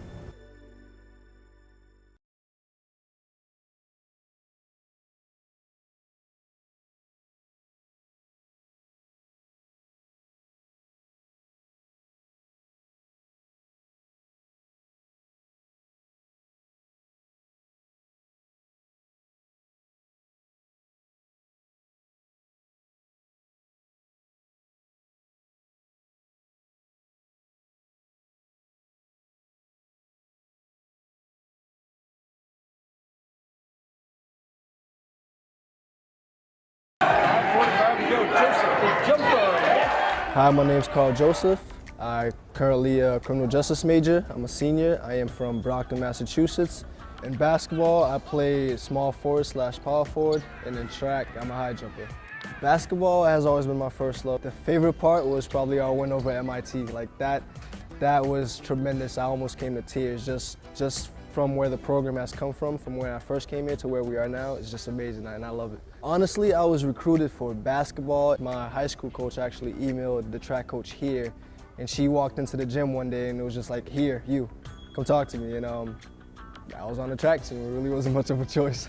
It was a great honor my freshman year, just being able to become an All-American, finishing 4th in my first ever national championship meet. It was quite the time of my life. My junior year, we received our LEC championship rings from our sophomore year. And coming into my freshman year at UMass, I was able to witness the volleyball team win their championship and the soccer team, and the only thing that I really wanted was a ring of my own. Here's Joseph knifing through. Funny thing is, I actually work here as well. I am one of the Zamboni drivers to our men's and women's hockey teams, and that's what I do for part-time. Being a student here at campus, I can honestly tell you, is quite different from anywhere else you could possibly go. Just the student body here is amazing. I mean, the teachers are amazing. All the teachers that I've had never hesitated to help me out in any way that they could have, from extra help to me going into their offices just to talk about what's going on in the classes and to keep me on track. What I want to do when I graduate, I want to go into the police force for a little bit and ultimately end up either working for the Department of Homeland Security or the Department of ICE. It's definitely possible to be a two-sport athlete here at UMass Boston. It's just going to take a little bit of hard work.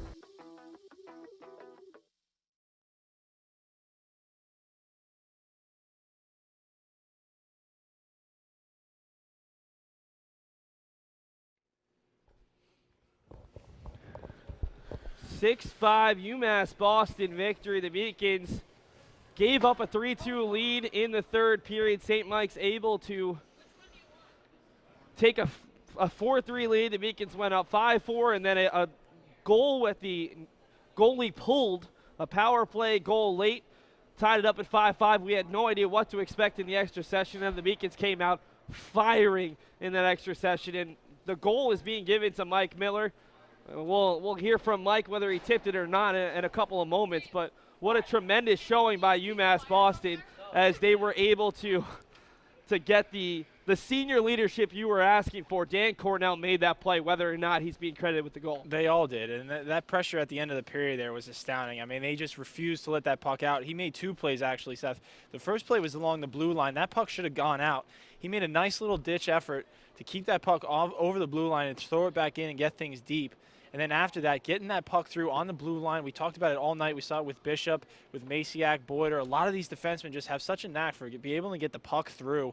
And we saw it there at the end of the game, getting it around that man who's coming out to block that shot. Cornell sends it through, and it, apparently, Miller getting a piece of it. We didn't see it, but, goal credit to Mike Miller to get a piece of it. We saw a lot of tip goals tonight. DeAugustine, both his goals were tips, and it's just a good feeling as a team when your back's against the wall like that. Obviously, there were some calls that were a little bit questionable, and giving up multiple leads and the team coming back. You got St. Mike's coming back, and they're battling. It's just a great game to witness and be a part of. And I think if you're UMass Boston, I mean, I know they're jacked up in the locker room right now, especially with tomorrow being senior day. It's such a big day with people you've really spent the last couple years with. It's such a big day to be able to honor them in the pregame. And like we talked about, I mean, we've had good success against Norwich at home, especially on senior day, and it'll be very interesting to see that game tomorrow. You look at the final statistics right there. St. Mike's outshot UMass Boston 45-36. Billy Faust, a tremendous performance, 40 saves on 45 shots.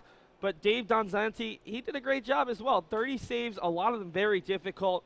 Both teams able to convert on the power play. The Beacons below their season average, but probably a few more penalties than they would like. Face-offs in St. Mike's favor. This Purple Knights team, I think, is going to be a real threat to win the Northeast 10 tournament. This Purple Knights team, and I said it before the third, I'll say it again, easily the best St. Michael's team that I've seen. I just think the Beacons actually had a good performance today. No, absolutely. And this is, from what I can tell, the Beacons we've talked about a little bit of a lull, and they've had some games where they didn't really show that same spark, but tonight I really saw a team that was hungry, a team that was passionate, and honestly looked really good. And I'd be happy if I'm Coach Blyle and his coaching staff. I'm happy with that performance, especially tomorrow being such a big game and you know what's at stake. I mean, pretty solidified in terms of seedings, but just to get that type of momentum and have a win like that this late in the season can be a great thing going into conference play and especially into the playoff hockey period. Looking at the 3 stars right now, just so many different players we could have chosen. Matt Lemire, 2 goals and an assist. He scored the the go-ahead goal in the 3rd period. Not quite the game winner. And then Mike Miller obviously had a big day. And Frankie DeAugustine scored 2 early goals. It looked like the Beacons might roll to a big victory. UMass Boston continues to show the offensive firepower that has made this team into a national juggernaut. UMass Boston had very little success in the early 2000s, and all of a sudden, Peter Belisle able to bring in this junior class. This junior class has been all the difference with Peter McIntyre, Kit Sitterly, Frankie DeAugustine, and now UMass Boston's a destination spot for transfers and for big-time scorers. Yeah, I mean, I can attest to that. When I first came here my freshman year, they were a 500 hockey team that was battling each night just to get W's, and they still do that. It's just the talent level is so much higher than where it was when I first came into the school. And you see now, I mean, you could go down the roster, however many D1 transfers, and, not only that, but players who were getting D1 looks who ended up coming here. I mean, the talent level is just so high here at UMass, and that's really a credit to Coach Belisle. He's found a way to turn around this program and really make it, something where people want to come here now. And I know he's going through some things. He's got some family issues. Just a great win for him tonight, and, obviously having his family in our prayers at this point. Yeah, you look at the third period in overtime scoring summary. Nick Potter made it a 3-3 game, an even strength goal. Mike Schreiner and Connor Mitchell with the assist at 10:40. Then at 11:46, that controversial goal, potential hand pass, A.J. Peepsack from Eric Salzillo to give St. Michael's a 4-3 lead. Matt Lemire even did it 4-4 at 12:09. So we both said within 10 or 15 seconds. It's actually 23 seconds. Okay. Our math was a little bit off. All right. Lemire from Bishop and Bucco. Then Matt Lemire scored a second goal at 13:47 from Boyd and Bucco to make it 5-4. The 6-on-4 goal at 18:22 from Dickman and Salzillo. And then Mike Miller from Dan Cornell and Albie Daly, 3:42 into overtime. Just a phenomenal showing from the Beacons. And just really a test of resilience in this contest. And I want to make a note of it because he'll be mad at me if I don't, but Sam Boyd was a +5 tonight, and subtly on the score sheet, I know like I said, he'd be a little bit upset if I didn't mention that. So Sam Boyd, a +5 tonight. There you go. Everyone heard me. I got witnesses. Yeah, a +5. Pretty amazing in a 1-goal game. Sam Boyd out of Lake Worth, Florida, and he's a tremendous defenseman on this Beacons team. We'll take a look at the out-of-town scoreboard. We're going to have interviews with you in just a second. Thanks for sticking with us if you're still watching. Norwich, a pretty commanding victory over Babson College at 6-1. At the same point, Matt, if you've been watching the standings, this Babson team has not necessarily been the same Babson team as they were just before the Beacons weekend or even after the Beacons weekend. A couple of ties, a couple of losses. Castleton all over Skidmore, St. A's over Southern Maine, and New England College against UNE. So if these results were to stand, and well, it looks like the Beacons would play Skidmore next weekend, but we're getting ahead of ourselves. We're going to take a 30-second commercial break, and then we'll be back with the first of our interviews as Matt Meisenbacher is trying to go for the trifecta. He'll interview all 3 stars here on the Beacons Broadcast Network.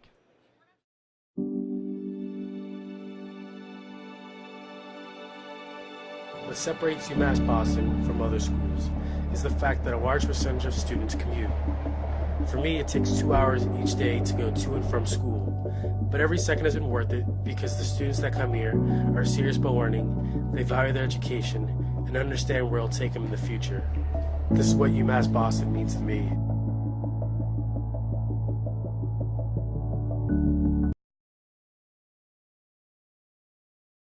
Division III allows you to give yourself to other things. Having that free time allows me to pursue the things that I want to pursue. Division III athletics affords students the opportunity to, engage in the other interests in their campus and in their lives outside of that sport. It allows you to just be able to do everything you want to do. I wouldn't change it for the world.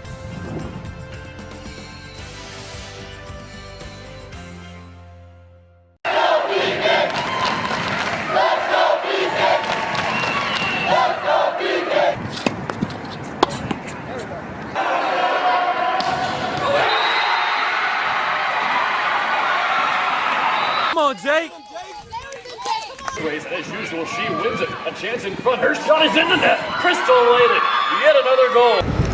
Please make a gift to the Beacon Athletic Fund today. We want you on our team.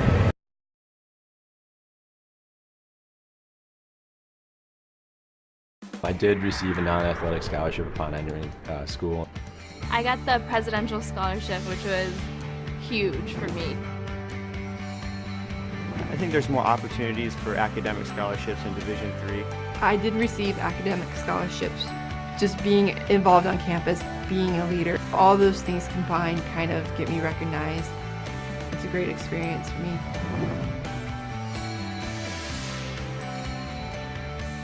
The University of Massachusetts Boston, with its scenic oceanfront campus, easily accessible to downtown Boston, is recognized as a model of excellence for urban public universities. 16 NCAA Division III sports are part of the more than 100 student organizations that create an engaging campus life in America's biggest and best college town.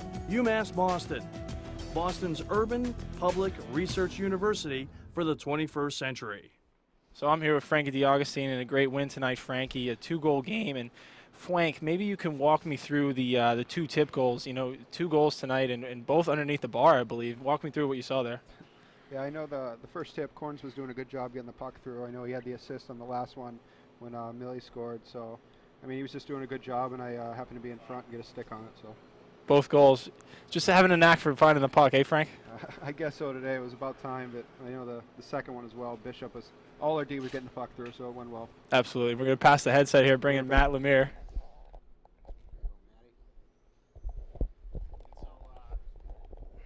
Here with Matt Lemire, who, you know, another great game, and we were raving about you on the broadcast. Just really found a way to come into the locker room, and since you've transferred here, just really made an impact on the team. What did you see after you went down by that 1 goal late in the third period? What was going through your mind? I knew we had to get back into it. You know, third period, it was a tough goal to give up, but you know, we had to pull together and really just find a way to win, and that's what we did tonight. So. And I noticed both goals were underneath glove side, underneath the bar. Was that something you were seeing, or were you just trying to pick corners at that point? Yeah, I kind of saw it on the first shot there. Bishop gave me a nice pass, and the goalie went down, so I was able to put it up top. But the second one, I just put it at the net, and, you know, good things happen when you do that. So. Fantastic. We got one more guy, Mike Miller here. He's coming in. He had the game-winning goal. What's up, Mills? What's up? So Mike Miller here. Obviously, game goes to OT, and we talked about it on the broadcast. Refs get a little bit involved there late, but you know, finding a way to win was definitely something I know Coach was preaching to you guys. So when you had all that sustained pressure late in the OT, I mean, what was going through your head when you had St. Mike's pinned down like that? Oh, I mean, we had a couple chances there. Got back to the bench a couple times and was just looking up and just wondering when it was going to come, and I got lucky there, and Corns got one through and was able to get a stick on it. Were you trying to find a lane there, or were you just driving the net hoping for a rebound? Oh, no, I saw Corns with the puck, and he took a step to the right, and I just kind of boxed the guy out and got my stick in an area where he couldn't get to it, and got lucky. Didn't really have to do much. And I'm sure the locker room's jumping at this point, and maybe you could talk a little bit about just senior day tomorrow against Norwich, and everyone knows what's at stake. I mean, what are some of the things that need to be said, if anything? I mean, nothing really needs to be said. We all know how important it is, not even just for our record, just for us going into the playoffs. You know, it'd be huge to knock off the #1 team for our last game of the year. And I know we can all do it. Everyone in that locker room believes, and there's nothing that really needs to be said. We're all ready. Huge win tonight, Mel. So that'll do it here for the Beacons Broadcast Network. A 6-5 win in overtime. We'll take a quick commercial break and be back just to break things down once more after this commercial break. The University of Massachusetts Boston. It's just minutes from downtown, and the Princeton Review calls it one of the best values in the country. A nationally recognized institution of academic excellence and research, UMass Boston offers more than 150 undergraduate and graduate programs, 16 Division III sports, and more than 100 student organizations. To learn more about the opportunities waiting for you at UMass Boston, visit in person or online. UMass Boston, a research university with a teaching soul. Final score of today's game, UMass Boston 6, St. Michael's College 5 in overtime. The Beacons moved to 4-0-1, 2-0 this year against St. Mike's, both coming in overtime.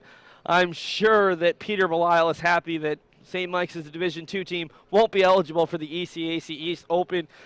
or for the ECAC East tournament. They will be playing in the Northeast 10 tournament. And Matt, looking at our crew, I think they deserve just as much of a shout out as some of the guys today working the double shift. Elizabeth Clavin and Jose Pena are directors. Matt Meisenmacher and myself, Seth Dorensky, providing the commentary. And Ryan Augustine, Aaron Fennessy, and Kyle Thibodeau bearing with the elements today inside the Beacons Ice Arena. It's been a lot colder than it's been in past weeks. It's one of the coldest days here in Boston over the past decade, and they did a great job bearing with the elements, hopefully providing a tremendous production that you're very happy with at home. Looking ahead, well, Matt, you don't have to use very many words.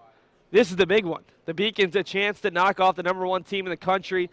They beat Norwich 3 years ago, here at home on Senior Day when Norwich was the #1 team, and this one I'm sure would mean just as much. No, there's no doubt about it. I mean, everyone knows what's at stake with a game, especially against Norwich. And when you have this type of game at the end of your season, it's just so imperative just to get that W and be in, spirits are just so much higher when you win a game like that. And like you said, not a lot needs to be said. Everyone, I'm sure, will be tuned in tomorrow as well. Yeah, a 3 p.m. start. Make sure that you tune in an hour early because of the impending snow. Of course, Mother Nature just doesn't like us here in Boston. Another 10 to 14 inches due in the Boston area. Not quite sure where we're going to put it. The softball field and soccer field are covered in snow. Maybe they'll start putting it on top of our non-existent football field. Well, that'll do it for us. My name is Seth Dorensky saying have a great night, folks, and hopefully you'll be back with us tomorrow. That's a 3 p.m. game.